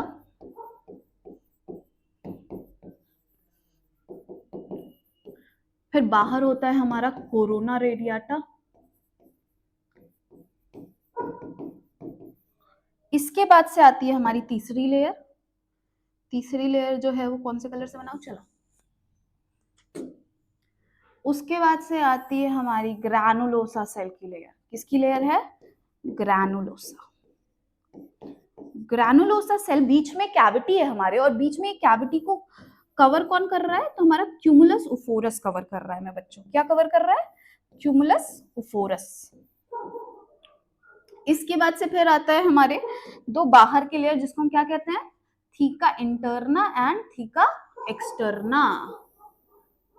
ये हो गया थीका एक्सटर्ना, और ये रहा हमारा थीका इंटरना। इनके बीच में आप देखिएगा कि एक फ्लूइड फिल्ड कैविटी होती है, फ्लूइड फिल्ड कैविटी है, जिसका क्या नाम है, एंट्रम नाम है, जिसका क्या नाम है, एंट्रम, जो कि सेमी ल्यूनर होती है या सेमी सर्कुलर होती है। सेमी सर्कुलर तो नहीं है, सेमी ल्यूनर है, इसमें फ्लूइड भरा हुआ होता है।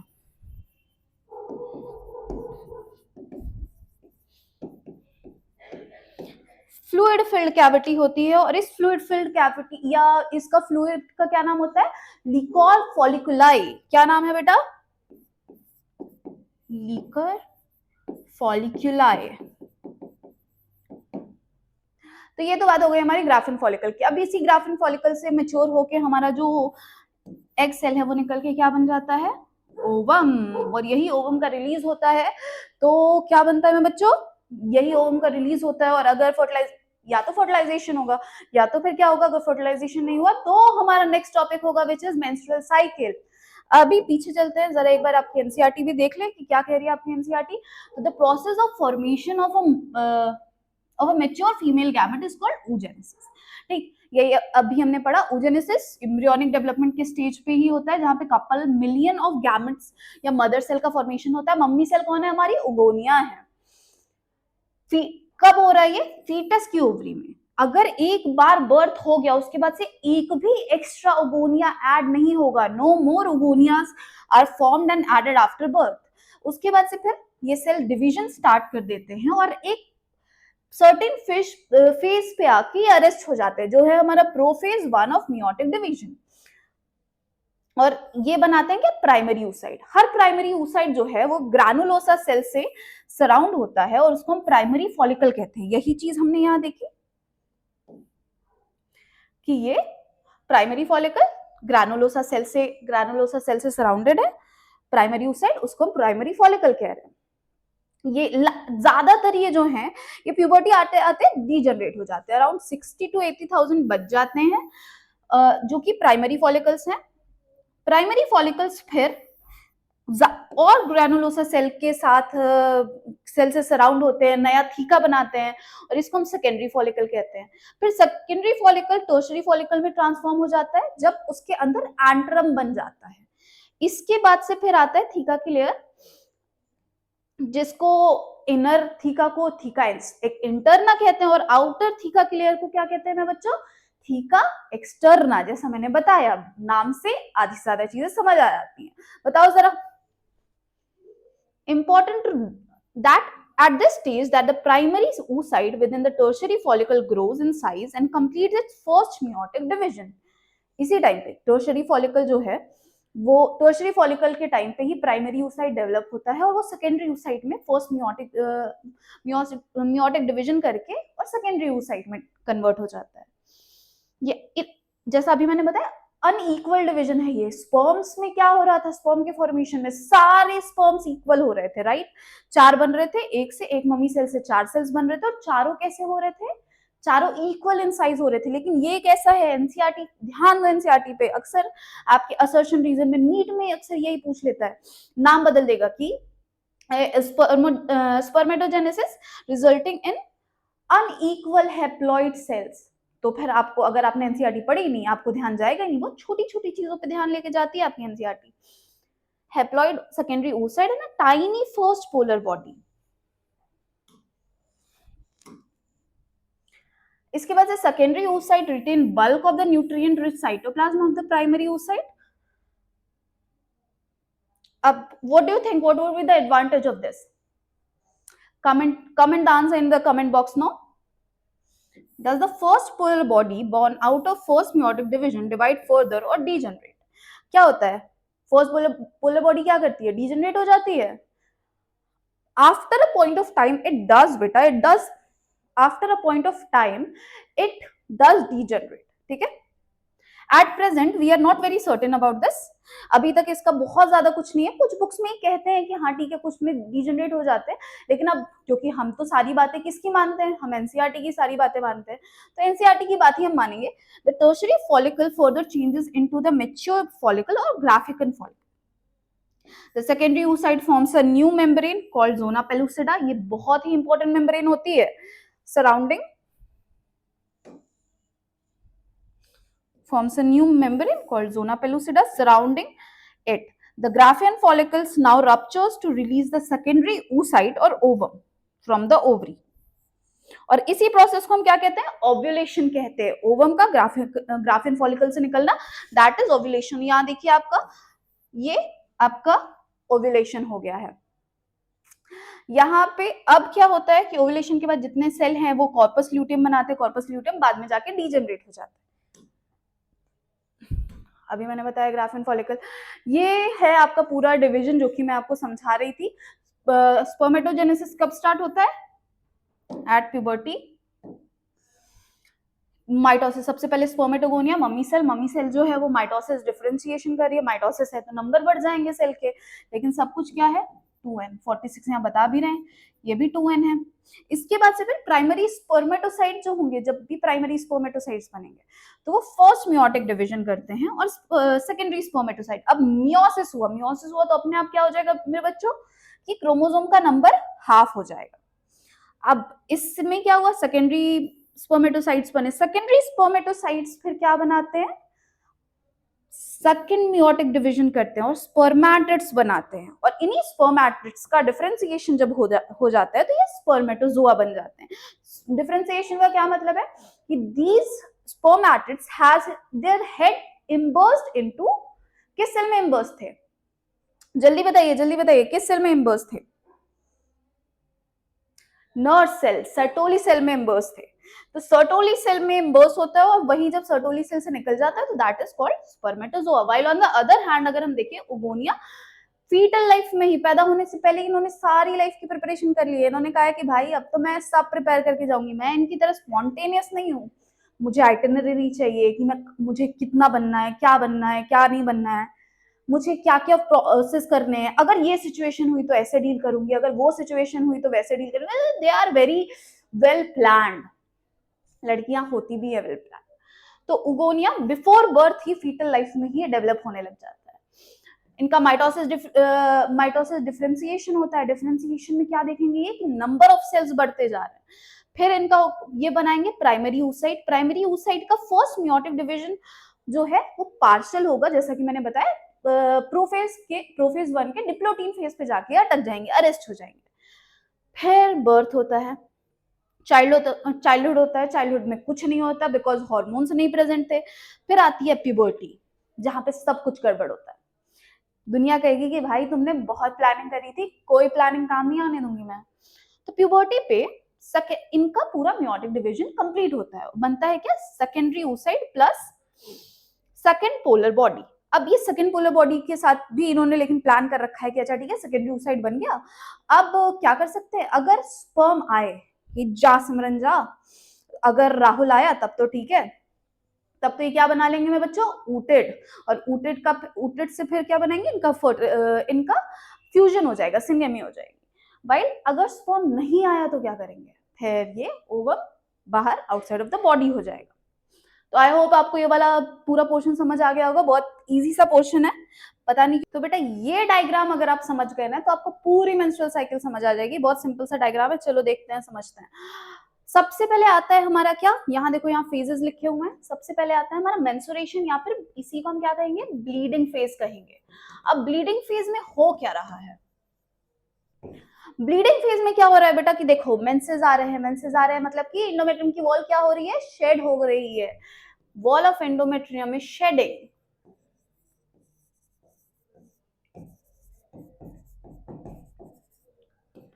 शेडिंग। ओवम जो है वो डीजनरेट हो रहा है हमारा, क्योंकि ब्लीडिंग फेज है, ऑब्वियसली ओवम डीजनरेट होगा, बाहर निकलेगा। इसके अलावा और क्या है, आप देखो कि LH का लेवल लो है, LH क्या है, लो है, और LH लो है तो मतलब हमारा कॉर्पस ल्यूटियम जो है वो रीजनरेट हो रहा है। क्या हो रहा है, degenerate, corpus luteum is degenerating, corpus luteum is degenerating. और कॉर्पस ल्यूटियम करता क्या है, प्रोजेस्ट्रॉन को सिक्रीट करता है। प्रोजेस्ट्रॉन को सिक्रीट कर रहा है मतलब कॉर्पस ल्यूटियम डीजनरेट हो रहा है, तो प्रोजेस्ट्रॉन का भी लेवल क्या हो जाएगा मेरे बच्चों, डाउन हो जाएगा। प्रोजेस्ट्रॉन इज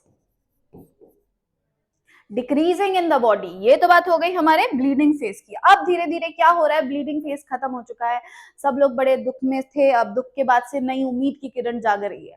अब उम्मीद की किरण जब जाग रही है तो आप देखोगे कि यहां से आपका LH जो है वो बढ़ता हुआ आगे बढ़ रहा है।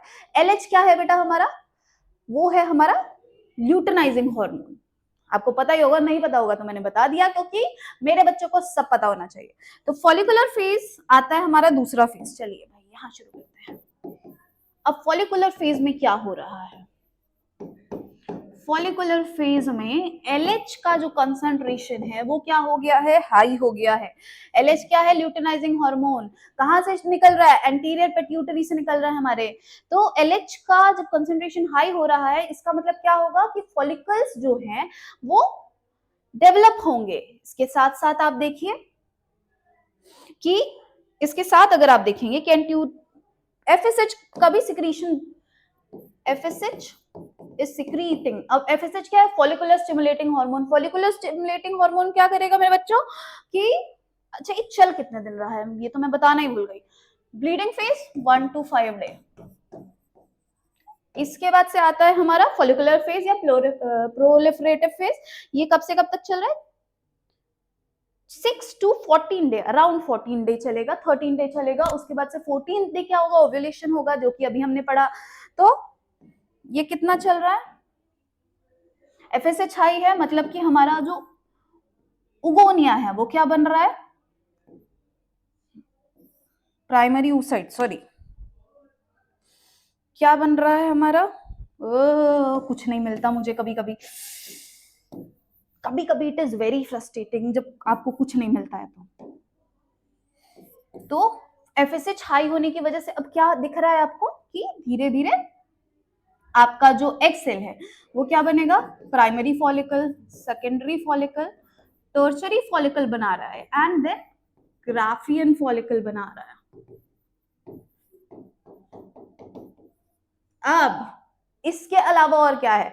होप हाई है, मोरल सब हाई है, और क्या दिख रहा है हमको यहाँ पे? ग्राफियन फॉलिकल बना चुका है। प्रोजेस्टेरॉन, ईस्ट्रोजन दोनों सेम लेवल पे हैं, बहुत ज्यादा दिक्कत है नहीं इनसे। हमारा इंडोमेट्रियम की वॉल जो है वो दोबारा बन रही है, इंडोमेट्रियम वॉल। और इंडोमेट्रियम की वॉल को बनाने का काम कौन करता है मेरे बच्चों? कि वॉल फिर से स्टार्ट्स टू डेवलप, डेवलपिंग हो रही है, ये डेवलपिंग नेचर में है। उम्मीद नहीं छोड़नी है हमको, हम कितनी बार भी हमको रिजेक्शन झेलना पड़े, उम्मीद नहीं छोड़नी है। अब क्या? और एज यू नो इंडोमेट्रियम की वॉल बन कैसे रही है? बनाता कौन है? हमारा ईस्ट्रोजन बनाता है। और ईस्ट्रोजन सिक्रीट कौन कर रहा है मेरे बच्चों? ईस्ट्रोजन का सिक्रीशन कौन कर रहा है? थीका सेल्स कर रहे हैं। तो theca cells will secrete oestrogen, जो कि किससे आ रहा है? हमारे फॉलिकल से आ रहा है। तो theca cell will secrete oestrogen, और इसकी वजह से ईस्ट्रोजन का लेवल क्या हो जाएगा? हाई हो जाएगा। Hopes are very high. इसके अलावा और क्या जानते हैं हम? कि ईस्ट्रोजन का लेवल हाई है। फिर आता है नेक्स्ट, हमारा नेक्स्ट कौन सा फेज है?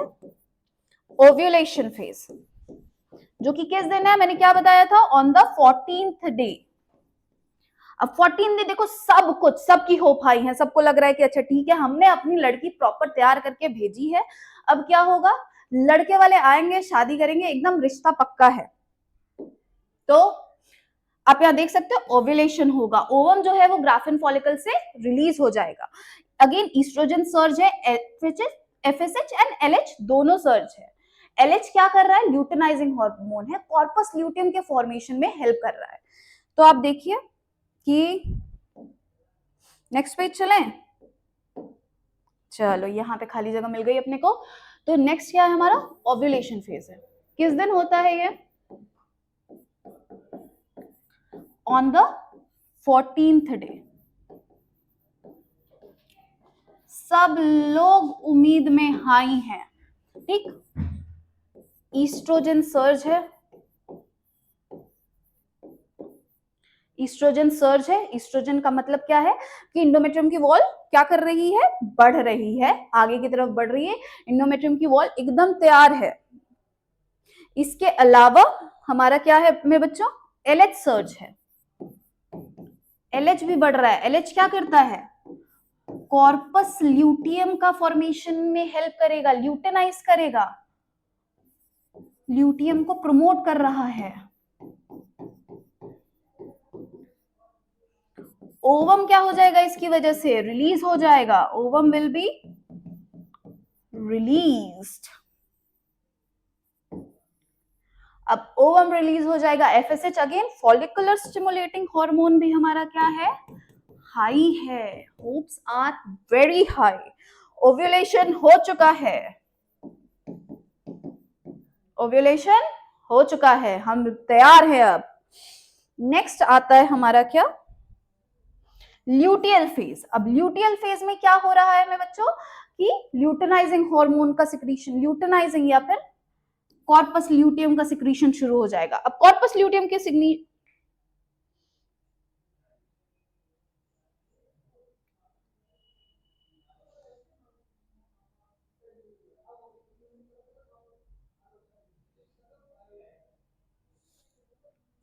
कॉर्पस ल्यूटियम क्या करेगा बेटा? प्रोजेस्टेरॉन का सिक्रीशन करता है। तो नेक्स्ट आता है हमारा ल्यूटियल फेज। कहां से कहां तक आप देखोगे, ये 14 के बाद से 15 to 28 डे चल रहा है ये अपना। तो नेक्स्ट हमारा क्या है? सेकेंड, ये third, and this one is fourth.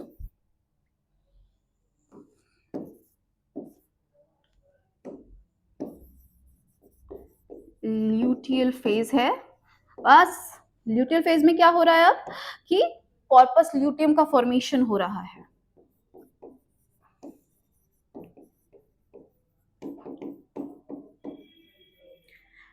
बना कौन रहा था हमारा एंडोमेट्रियम की वॉल? ईस्ट्रोजन बना रहा था, लेकिन मेंटेन कौन करेगा उसको? मेंटेन करने का काम किसका है? प्रोजेस्टेरॉन का। तो कॉर्पस ल्यूटियम क्या सिक्रीट करता है?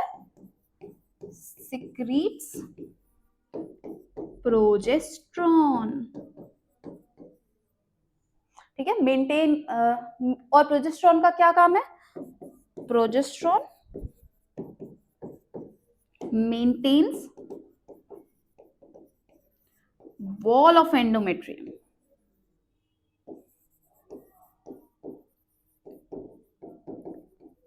ठीक है, क्या कर रहा है ये?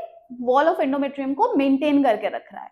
तो 14 डे तक तो ये फिर से चलेगा। इसके बाद से क्या होगा? धीरे धीरे क्या होने लगेगा कि अगर कोई सिग्नल नहीं जा रहा है तो नेगेटिव फीडबैक जाने लगेगा। अब नेगेटिव फीडबैक जाएगा, आप देखो यहाँ पे सिक्रीशन का जो साइज है वो धीरे धीरे क्या हो गया? कम हो गया। एफएसएच, एलएच सब कम हो रहा है। फॉलिकल बनाना नहीं है अब LH luteinising hormone, corpus luteum था, बढ़ रहा था, लेकिन अब क्या हो रहा है? धीरे धीरे कम हो रहा है, जिसकी वजह से रिजल्ट क्या होगा? कॉर्पस ल्यूटियम भी डीजनरेट होने लगेगा। अब कॉर्पस ल्यूटियम डीजनरेट होगा, इसके चक्कर में क्या शुरू हो जाएगा? प्रोजेस्टेरॉन का रिलीज कम हो जाएगा। और प्रोजेस्टेरॉन का रिलीज कम होगा तो क्या होगा बेटा? हमारी एंडोमेट्रियम की लेयर होल्ड कर पाएगी? नहीं कर पाएगी। देन अगेन शुरू हो जाता है हमारा क्या? Bleeding phase. तो इसको यहां लिख लेते हैं कि corpus luteum starts to degenerate। Corpus luteum क्या हो रहा है बेटा? डीजनरेट हो जा रहा है। डीजनरेट होने के चक्कर में क्या होगा कि हमारा प्रोजेस्टेरॉन का सिक्रीशन लो हो जाएगा। Progesterone is low. अब प्रोजेस्टेरॉन लो हो जाएगा तो रिजल्ट में क्या होगा? एंडोमेट्रियम की वॉल शेड होने लग जाएगी धीरे धीरे। और यही है आपका पूरा मेंस्ट्रुअल साइकिल। आइए भाई इसको देख भी लेते हैं। सबसे the reproductive cycle in female primates, that is monkey, apps and human beings, is called menstrual cycle. अगर नॉन प्राइमेट्स हैं तो क्या होगा?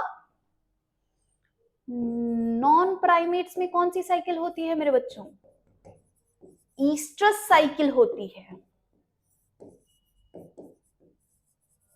ईस्ट्रस साइकिल होती है। ठीक। The first menstruation begins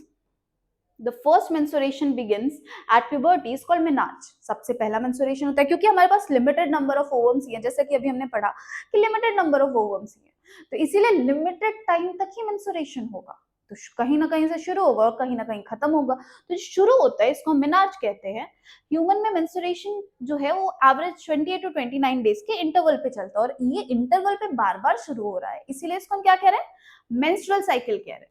एक ओवम के रिलीज होने के प्रोसेस को हम क्या कहते हैं? ओव्यूलेशन कहते हैं। The major event of menstrual cycle, जो कि आपको डायग्राम में दिखा दिया है। तो cycle start with the menstrual phase when menstrual flow occurs and it last 3 to 5 days. Normally, generally, average, जब भी हम बायो में बात करते हैं ना, या फिर यूजुअली जब हम बात करते हैं तो हम एवरेज की बात करते हैं। ये अल्टर भी कर सकता है, कुछ लोगों का 5 दिन से ज्यादा रह सकता है, कुछ लोगों का 3 दिन से भी कम हो सकता है, कुछ लोगों का 5 दिन से कम हो सकता है। So the menstrual flow result due to the breakdown of endometrial lining of the uterus and the blood vessels which form liquid that comes out through vagina। अब menstruation only occur if the released ovum is not fertilised. बहुत ध्यान रखिएगा, mensuration कब होता है? जब ovum जो है वो फर्टिलाइज नहीं है। लगता है कोई मुझे कॉल कर रहा है, एक सेकंड। तो ओवम कब रिलीज होगा? मेंस्ट्रुएशन कब होगा? जब ओवम फर्टिलाइज नहीं है। लैक ऑफ मेंस्ट्रुएशन में बी इंडिकेटिव टू प्रेगनेंसी। ठीक है, लैक ऑफ मेंस्ट्रुएशन का मतलब ये होता है कि इम्प्लांटेशन हो चुका है, हमारा जो ओवम है वो फर्टिलाइज हो चुका है, ऊटेड बन गया है। हाउएवर कई बार some of other underlying causes such as stress, poor health etcetera can also cause lack of menstrual cycle. कई बार क्या होता है कि स्ट्रेस या फिर कई बार ऐसी भी कंडीशंस होती हैं जहां पे कई एक से ज्यादा महीने मेंस्ट्रुअल साइकिल नहीं आती है। In that case please meet your doctor. Obviously the menstrual phase is followed by the follicular phase. During this phase the primary follicle in the ovary grows to become a fully mature graphene follicle. जैसा कि follicular phase नाम ही, और भोला का नाम भोला क्यों पड़ा? क्योंकि वो भोला था। तो फॉलिकुलर फेज में क्या हो रहा है? फॉलिकल्स बन रहे हैं, primary, secondary, tertiary and graphene follicles. और साइमल्टेनियसली एंडोमेट्रियम और यूटेरस जो है वो रीजनरेट हो रहा है through proliferative phase. These changes in ovary and the uterus are induced by changes in the level of pituitary and ovarian hormone. कौन कौन से पिट्यूटरी हार्मोन अभी हमने पढ़े बेटा? FSH and LH। Ovarian hormone कौन कौन से पढ़े? Oestrogen and progesterone.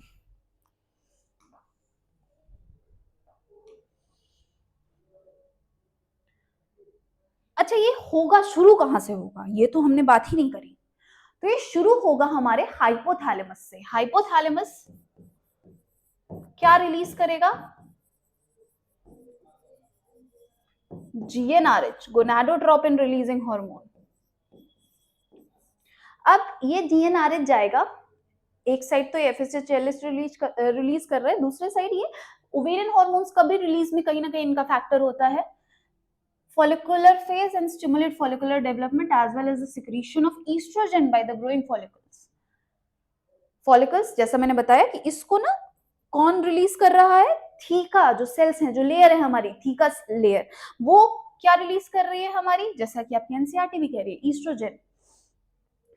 FSH and LH attain the peak in the middle of the cycle. Rapid secretion of LH leading to maximum level of the mid-cycle called LH surge.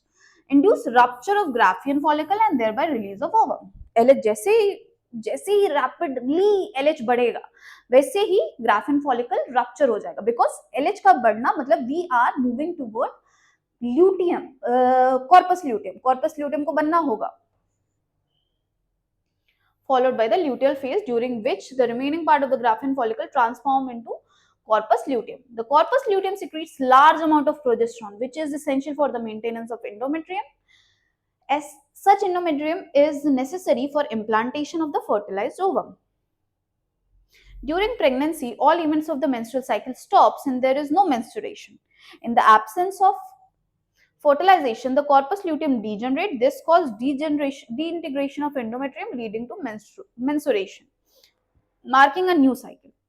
Ultimately last cycle को हम क्या कहते हैं बच्चों? Menopause कहते हैं। Cyclic menstruation is indicator of natural reproductive phase and extend between a menarche and a menopause. और यही था हमारा छोटा सा प्यारा सा मेंस्ट्रुअल साइकिल। अब आते हैं कि अगर मैम ये तो हमने मान लिया कि मेंस्ट्रुएशन हो गया, मतलब अगर फर्टिलाइजेशन नहीं हुआ तो, लेकिन इन दैट केस मैम अगर फर्टिलाइजेशन हो गया तो क्या करेंगे? तो फिर क्या होगा ओवम का हमारे? तो बेटा ये भी बड़ी बढ़िया चीज है। अगर फर्टिलाइजेशन हो गया, पहली बात तो फर्टिलाइजेशन होगा कैसे? तो फर्टिलाइजेशन होगा कुछ ऐसे में बच्चों कि ये है हमारा क्या? ये है हमारा फीमेल रिप्रोडक्टिव सिस्टम। क्यों भाई? सिस्टम बना हुआ है आप लोगों का, ठीक। तो ये रही हमारी ओवरी, ये है हमारा पूरा सिस्टम। अब जनरली केसेस में क्या होता है कि इनके स्पर्म एंटर करेंगे, ठीक है, मिलियंस ऑफ स्पर्म एंटर करते हैं। अब इन मिलियंस ऑफ स्पर्म में क्या होता है कि आप सबने 3 इडियट देखी होगी, याद होगा आपको कि सबसे पहला जो सीन होता है उसमें कहते हैं कि इतने सारे स्पर्म से रेस लगानी होती है, और अभी हमने पढ़ा भी कि कितने सारे स्पर्म्स होते हैं, अराउंड 200 मिलियन स्पर्म्स होते हैं जो कि मूव करते हैं एक बार में। तो मिलियन ऑफ स्पर्म से आपको रेस लगानी होती है, और इसी प्रोसेस को क्या कह रहे हैं हम, इंसेमिनेशन। रेस लगाने वाले प्रोसेस को नहीं कह रहे, स्पर्म के इंटर करने के प्रोसेस को क्या कह रहे हैं, इंसेमिनेशन कह रहे हैं, जहां पे मोटाइल स्पर्म जो होते हैं वो रैपिडली सर्विक्स के थ्रू पास होके यूट्रस में एंटर करते हैं। ठीक, कहाँ गए भाई हमारा यूट्रस। अब लेट्स इमेजिन यहाँ हमारा ओवम है, क्योंकि ओवम कहाँ प्रेजेंट होता है, मैंने थोड़ा आगे बना दिया है जस्ट फॉर द रेफरेंस। चलो भाई पीछे ही बना देती हूँ, नहीं तो कल को कोई आके कहेगा कि मैम यहाँ तो नहीं होता है, आपने तो बताया था कहाँ होता है, एम्प्यूला में होता है, एम्प्यूला तो वहां दिख ही नहीं रहा। तो यहां आ गया हमारा क्या, मैंने फिर बहुत ज्यादा नीचे बना दिया ना। चलो भैया, ये हो गया हमारा ओवम। अब क्या होंगे, मिलियंस ऑफ स्पर्म जो है वो रेस लगाएंगे मेरे बच्चों। अब ये जो रेस है, ये रेस ऐसी वैसी रेस है नहीं, इसमें कौन पहले पहुंचा कौन पहले पहुंचा। अब जैसा कि हमने पढ़ा था कि 60% एटलीस्ट कैसे होने चाहिए, मोटाइल होने चाहिए नॉर्मली।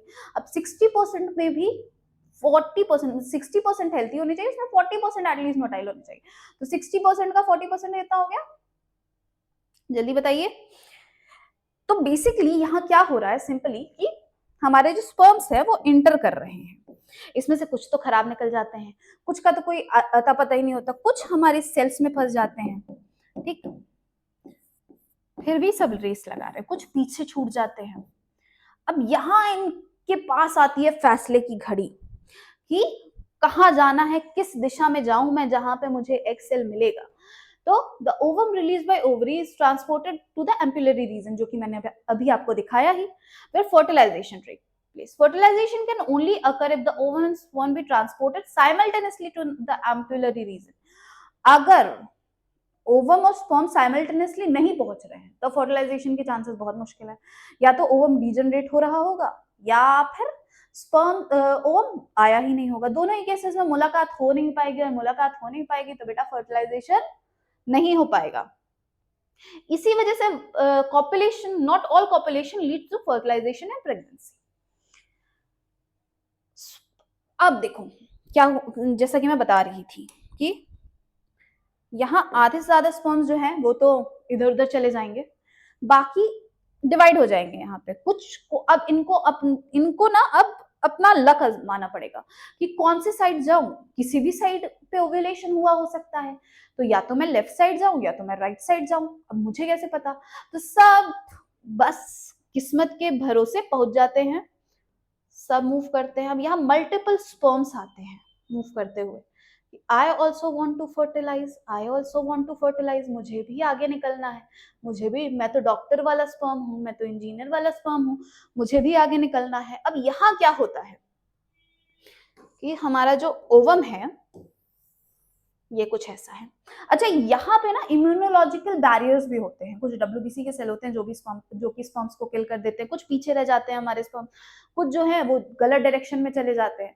तो बहुत सारे पहुंच नहीं, लेकिन जो भी पहुंच रहे हैं, और मैं पहले वाला है। अब हमको पता है यहाँ हमारी क्या है, जोना पेलुसिडा की लेयर है। कौन सी लेयर है मेरे बच्चों, जोना पेलुसिडा। यहाँ आप देख सकते हैं कि ये जो है हमारी है जोना पेलुसिडा, और इसके बाहर है हमारा कोरोना रेडियाटा, और इसके बीच में हमारी है पेरिविटिलाइन स्पेस, एक खाली स्पेस है जो कि हमारी ये वाली स्पेस है जिसको हम पेरिविटिलाइन स्पेस कह रहे हैं। अब जोना पेलुसिडा की जो लेयर है ना वो बड़ी काम की लेयर है। इतने सारे लोग आ गए, इतने सारे, ये बिल्कुल ऐसे समझो कि जैसे स्कूल में ना बहुत सुंदर लड़की होती है तो लड़के उसके आगे पीछे की अरे अरे अरे मैं भी पसंद, मैं भी थोड़ा इम्प्रेस कर दूं, मैं भी थोड़ा इम्प्रेस कर दूं। लेकिन ये जोना पेलुसिडा की जो लेयर है मेरे बच्चों, ये क्या है, लड़की का भाई, जो कि सबको रोक देता है, कहता है कि नहीं, नॉट अलाउड, हमने जिससे इसकी शादी तय करवाई होगी फ्यूचर में उसी से होगी, तुम लोगों से नहीं होगी। तो ये जो जोना पेलुसिडा की लेयर है ये एक से ज्यादा पेनिट्रेशन को क्या कर देती है, रोक देती है।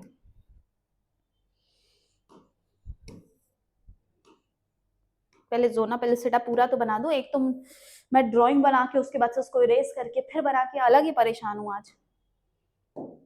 तो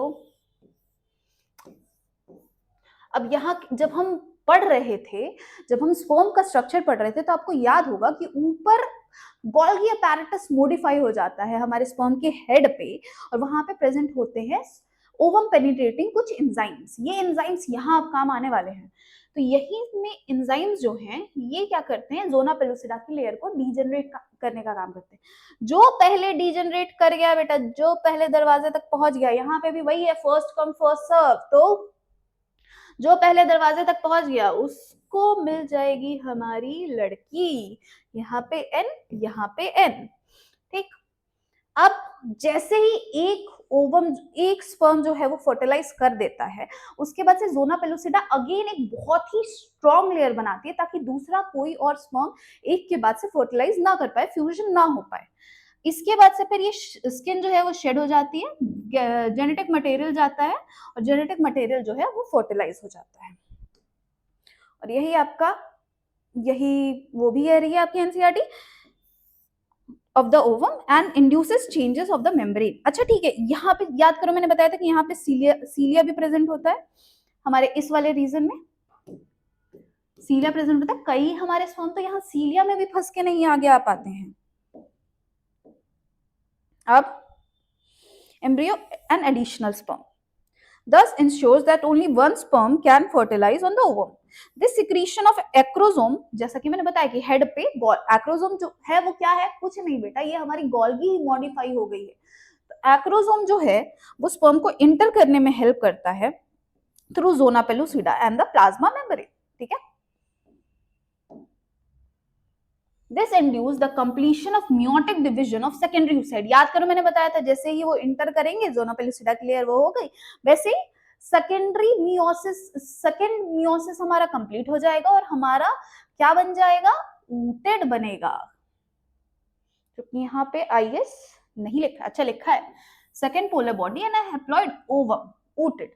Soon the haploid nucleus of the sperm and that of ovum fuse together to form a diploid zygote। ऊटेड बना, जैसे इधर से स्पर्म पेनिट्रेट हो रहा है जोना पेलुसिडा की लेयर में, उधर से ये अपना सेकेंड मियोसिस कंप्लीट कर लेंगे और ऊटेड बना देंगे। फिर इन दोनों का फर्टिलाइजेशन हो जाएगा, फ्यूजन हो जाएगा, और उसके रिजल्ट में क्या होगा मेरे बच्चों, क्या होगा, नया जाइगोट बनेगा जो कि क्या होगा, डिप्लॉइड इन नेचर होगा।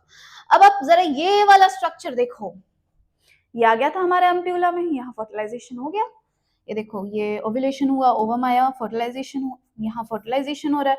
फर्टिलाइजेशन के बाद से हमारा जो ओवम है, ये देखो यहाँ फर्टिलाइजेशन हुआ, ये डिवाइड होने लगेगा, और डिवाइड ऐसे नहीं होगा, क्लीवेज होगा इसका, 2, 2 से 4, 4 से 8, 8 से 16 के स्टेज को हम क्या कह रहे हैं, मॉरुला कह रहे हैं।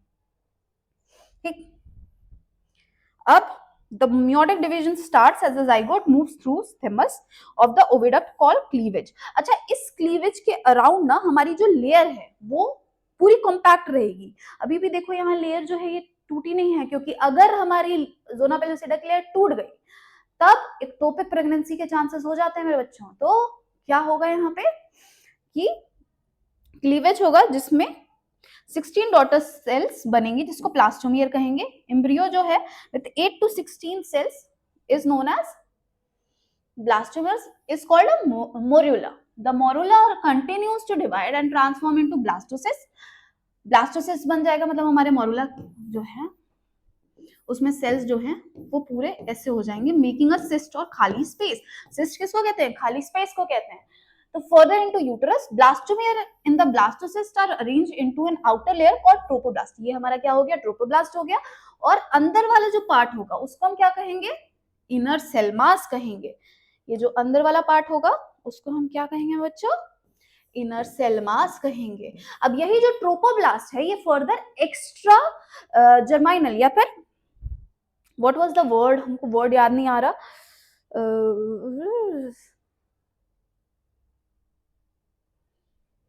सेल डिफरेंशिएशन ऑफ, ठीक है। तो बेसिकली जो ट्रोपोब्लास्ट है ये बाहर की लेयर बनाएगा, जैसे कि कोरियन हो गया, एमनियन हो गया, इसके अलावा योक सैक हो गया, ये सारी जो लेयर्स हैं ये प्रोटेक्शन करेंगी, हमारा प्लेसेंटा बनाएंगी। इसके अलावा कोरियन एमनियोटिक फ्लूइड बनाएगा, एमनियन जो है वो एमनियोटिक फ्लूइड बनाएगा। तो ये सब जो है ट्रोपोब्लास्ट जो है वो कहीं ना कहीं ट्रांसपोर्टेशन, प्रोटेक्शन, इन सारी चीजों का काम करता है। वेल इनर सेल मास जो अंदर का सेल है वो जाके अटैच हो जाता है और क्या बनाता है, डिफरेंशिएट होके एम्ब्रियो बनाता है।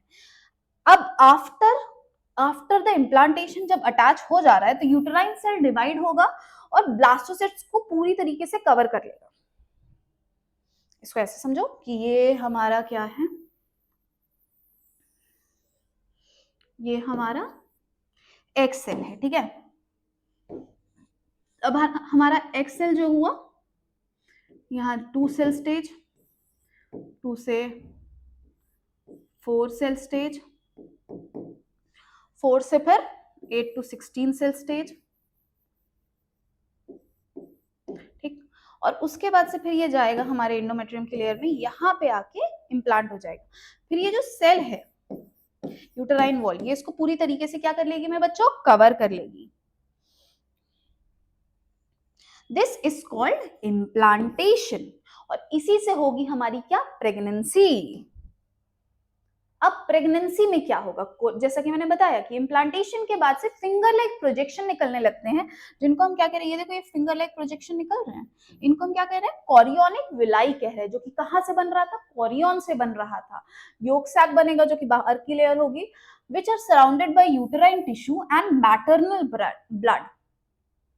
The chorionic villi and uterine tissue become interdigited, मतलब कि ऐसे ये आपस में ऐसे जुड़ जाते हैं with each other and jointly formed a structural and functional unit between developing embryo and maternal body called placenta। ये देखिए ये chorionic villi और ये पूरा यूटेराइन का स्ट्रक्चर, ये आपस में, इसको हम क्या कह रहे हैं, इसको हम क्या कह रहे हैं बच्चों, इसको हम कह रहे हैं प्लेसेंटा, जो कि स्ट्रक्चरल फंक्शनल यूनिट है, बहुत काम में आती है, बहुत काम करती है। जितना भी ट्रांसपोर्टेशन का काम है, बच्चे तक कुछ भी पहुंचाना है या बच्चे को कुछ भी दे के आना है, ये सब कौन कर रहा है, प्लेसेंटा कर रहा है। और प्लेसेंटा से जाती है हमारी अम्बिलिकल कॉर्ड। आपने अगेन 3 इडियट देखी होगी, 3 इडियट में लास्ट वाले सीन में जो कहती है ना, करीना कपूर कहती है कि कट इट, जो बच्चे की नाभि में से जुड़ा हुआ होता है, that is our umbilical cord. Again वहां पे आपको योक सैक भी दिख रहा होगा। Placenta facilitates the supply of oxygen and nutrient to the embryo, also the removal of carbon. जैसा कि मैंने आपको बताया कि सारा पहुंचाने, ले जाने, ले आने का काम कौन कर रहा है, हमारा प्लेसेंटा कर रहा है। Placenta is connected to the embryo through umbilical cord, क्योंकि यहाँ पे हमारे ब्लड है, म्यूकस है और भी बहुत सारी चीजें हैं, तो सीधा सीधा तो नहीं जा सकते, तो इसलिए अम्बिलिकल कॉर्ड के थ्रू कनेक्टेड होती है। प्लेसेंटा इंडोक्राइन टिश्यू का भी काम करती है मेरे बच्चों, बहुत इंपॉर्टेंट लाइन है ये क्या करती है, एचसीजी का प्रोडक्शन करती है, जो कि इंडोमेट्रियम की वॉल को मेंटेन करने का काम करती है। प्रोजेस्टेरोन कंटिन्यूअसली सिक्रीट करने का काम कौन कर रहा है, एचसीजी कर रहा है। ह्यूमन प्लेसेंटल लैक्टोजन, ये क्या कर रहा है, ईस्ट्रोजन, प्रोजेस्टेरोन एक्सेट्रा। ये प्लेसेंटल लैक्टोजन क्या कर रहा है, मैमरी ग्लैंड को डेवलप करने का काम करता है। In the later phase of pregnancy, a hormone called relaxin also secreted in the ovary. ठीक है,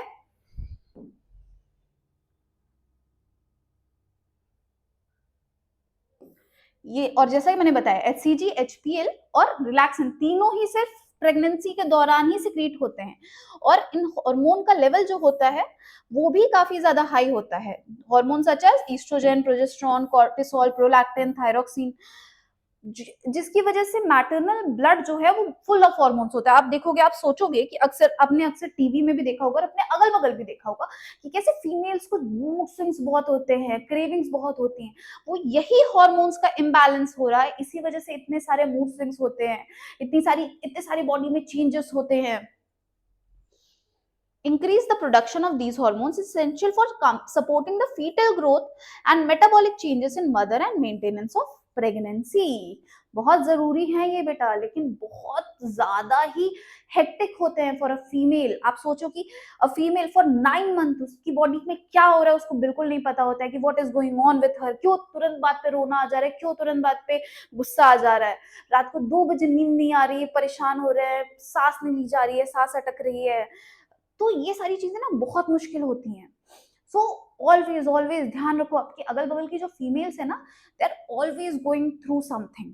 या तो वो मेंस्ट्रुअल साइकिल है विच इज अगेन, अब इसमें भी बहुत सारा हार्मोनल इम्बैलेंस होता है, हार्मोन्स आपके ऊपर नीचे होने लगते हैं। इसके अलावा आपकी जो मायोमेट्रियम की लेयर है वो वो कॉन्ट्रैक्ट रिलैक्स हो रही होती है, जिसकी वजह से ना कंटिन्यूसली क्रैम्प्स बहुत ज्यादा होते हैं। और प्रेगनेंसी में तो अलग ही लेवल का, सोचो कि इतना दर्द होता है जितना कई हड्डियां टूटने जितना दर्द होता है। आपकी एक हड्डी टूटती है तो आपको बहुत बुरा लगता है, बहुत दर्द होता है, महीने तक आप मम्मी मुझे ये खिला दो, मुझे वो कर दो, मैं ये नहीं कर पा रही, दर्द हो रहा है, ये हो रहा है। और पता है मोस्टली ना फीमेल्स को दवाइयां भी बहुत ऐसी नहीं दी जा सकती जिससे कि चाइल्ड को कोई नुकसान पहुंचे, तो बहुत ज्यादा हैवी दवाइयां भी नहीं दी जाती। तो इसलिए be thankful for your mothers. ठीक है, अब बात आती है कि आगे क्या हो रहा है। तो फीटल बनने लगा है, बाहर की जो लेयर होती है फीटल की बॉडी की उसको हम क्या कहते हैं, इक्टोडर्म, इनर लेयर को इंडोडर्म कहते हैं, और बाद में फर्दर एक बीच की लेयर प्रोड्यूस होती है जिसको मेसोडर्म कहते हैं। यही तीनों लेयर्स जो होती हैं वो टिश्यूज, ऑर्गन, सारी चीजों को बोध देती है, सारी चीजों को राइज देती हैं। ये भी ध्यान रखिएगा कि ये जो हमारे cell mass, inner cell mass जो कि अभी हमने पढ़ा, इसमें स्टेम सेल्स होते हैं जो कि जिनके अंदर पोटेंसी होती है। ये जो स्टेम सेल्स है इनर सेल मास के अंदर, वो उनके अंदर पोटेंसी होती है कि वो कंप्लीट कंप्लीट नए टिश्यू को या कंप्लीट नए ऑर्गन को डेवलप कर सकते हैं। Human beings after a month of pregnancy, सबसे पहला ऑर्गन जो फॉर्म होता है वो कौन सा होता है बच्चों, हार्ट होता है। Month, the embryo's heart is formed. The first sign of growing fetus may be noticed by the heart sound carefully through the stethoscope. Second month के एंड तक में लिम्स और डिजिट्स फॉर्म हो जाती हैं, उंगलियों का फॉर्मेशन हो जाता है। और by the end of 12 week, मतलब पहला थर्ड मंथ, फर्स्ट ट्राइमेस्टर, पहला ट्राइमेस्टर, ज्यादातर मेजर ऑर्गन सिस्टम डेवलप हो चुके होते हैं या हो रहे होते हैं almost. Limbs, external genital organs are well developed. The first movement of fetus and appearance of hair on the head are usually observed during the 5th month. 5th month आते आते बॉडी के ऊपर, पूरी बॉडी के ऊपर hair होते हैं। ठीक है, अराउंड 24th वीक, मतलब कि छठे महीने के around, the body is covered with fine hair, eyelid separates and eyelashes are formed. eyelids separate हो जाए, इससे पहले eyelids जो है वो join रहती है, लेकिन around the end of second trimester ना ये eyelid जो है वो सेपरेट हो जाती हैं। By the end of the 9 month pregnancy, fetus fully develop हो जाता है और डिलीवरी के लिए रेडी हो जाता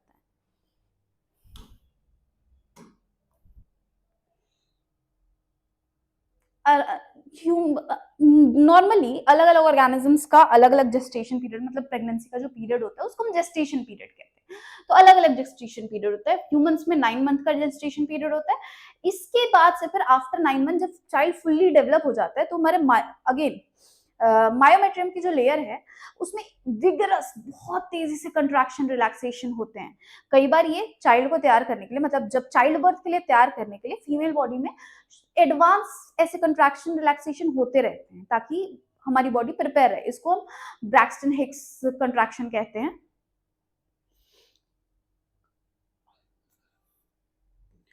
delivery of the foetus, this process of delivery of foetus is called parturition.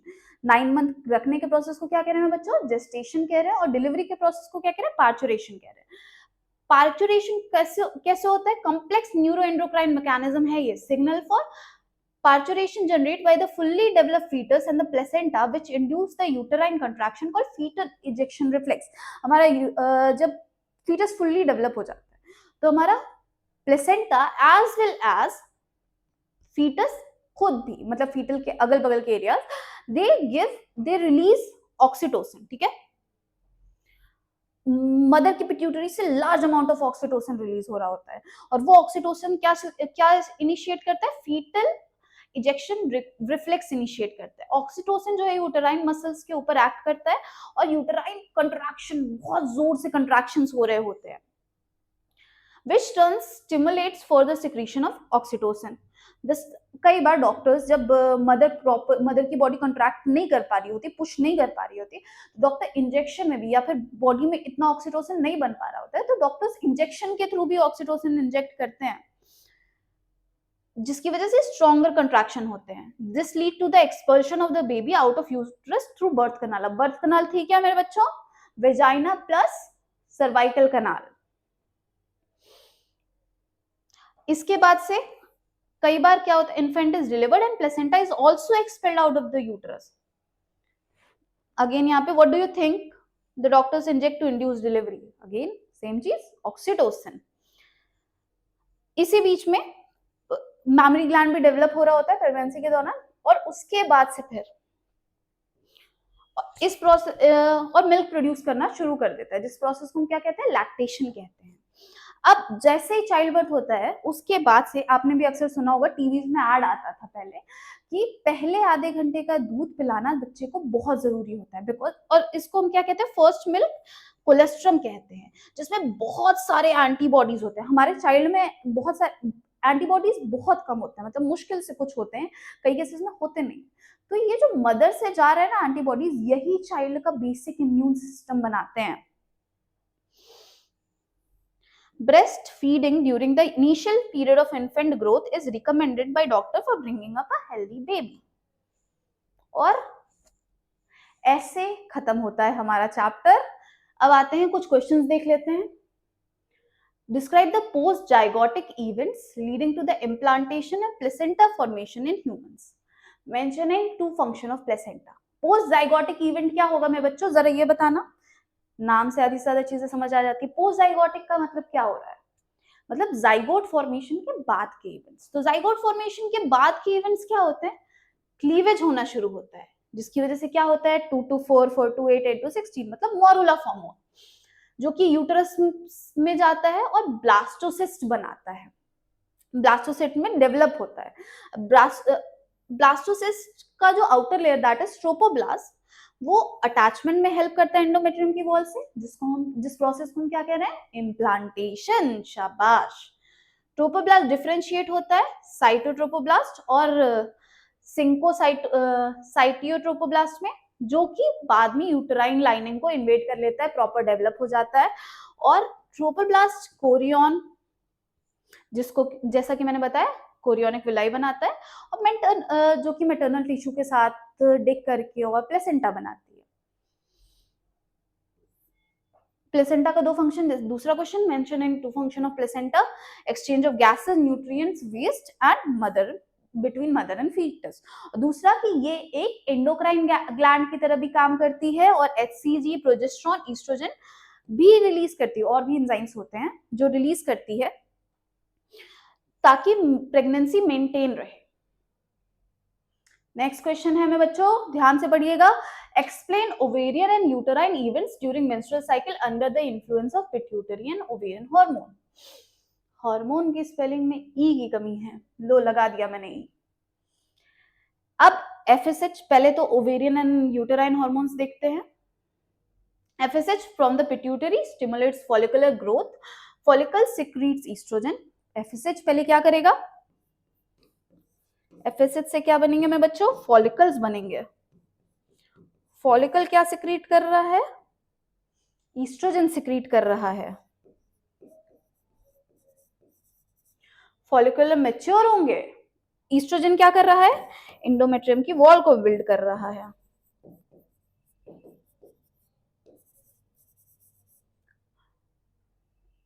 Oestrogen thicken endometrium. LH surge की वजह से ओव्यूलेशन होगा।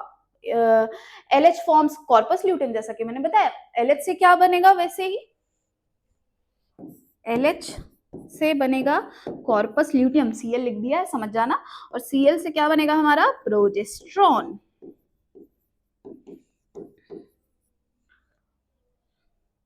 Corpus luteum activates uterus, progesterone maintains endometrium for implantation. अगर फर्टिलाइजेशन नहीं होगा तो कॉर्पस ल्यूटियम धीरे धीरे ब्रेक डाउन होने लगेगा, प्रोजेस्टेरॉन फॉल हो जाएगा और हमारा मेंस्ट्रुएशन स्टार्ट हो जाएगा। Where is morula formed in human? Explain the process of its development from zygote. Morula कहाँ बनता है? तो मोरुला कहाँ बनता है बेटा? फेलोपियन ट्यूब या ओविडक्ट में बनता है। Specially while the zygote is traveling from the ampulla toward the uterus. चलते चलते ही बन जा रहा है हमारा मोरुला।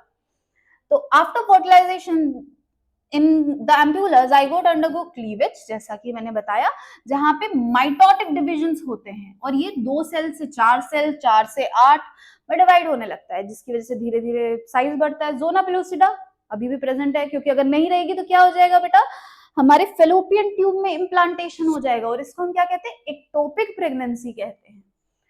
जैसे ही इस्थमस पे पहुंचेगा फेलोपियन ट्यूब के, वैसे ही एम्ब्रियो जो है वो सॉलिड बॉल बन जाता है 16 to 32, 8 to 16, 16 to 32 cell stage का, जिसको हम मोरुला कहते हैं। Next question, explain the process of fertilisation in human females, trace the post fertilisation events, sequential order up to implantation of the embryo. सबसे पहले what is the process of fertilisation in human female? Fertilisation का क्या process है? कहाँ हो रहा है मेरे बच्चों फर्टिलाइजेशन? एम्प्यूला में हो रहा है। एम्प्यूला में स्पर्म एंटर करता है, ओवम को पेनिट्रेट करता है और दोनों के मेम्ब्रेन बाहर फ्यूज हो जाते हैं और जो जेनेटिक मटेरियल है वो अंदर फ्यूज हो जाता है। फिर मेल और फीमेल प्रोन्यूक्लिया यूनाइट करके डिप्लॉइड जाइगोट बनाते हैं। अब जाइगोट जो है वो क्लीवेज में जाता है और मोरुला बनता है। मोरुला फेलोपियन ट्यूब के थ्रू चलना अपनी यात्रा को शुरू करता है और यात्रा को शुरू करके कहाँ खत्म करता है? हमारे यूटेरस में, जहां पे इम्प्लांटेशन हो जाता है अराउंड किस दिन में? 6ठे से 7वें दिन में। और ऐसे खत्म होता है हमारा चैप्टर। तो मिलते हैं इसी जोश इसी उमंग के साथ अगले एपिसोड में।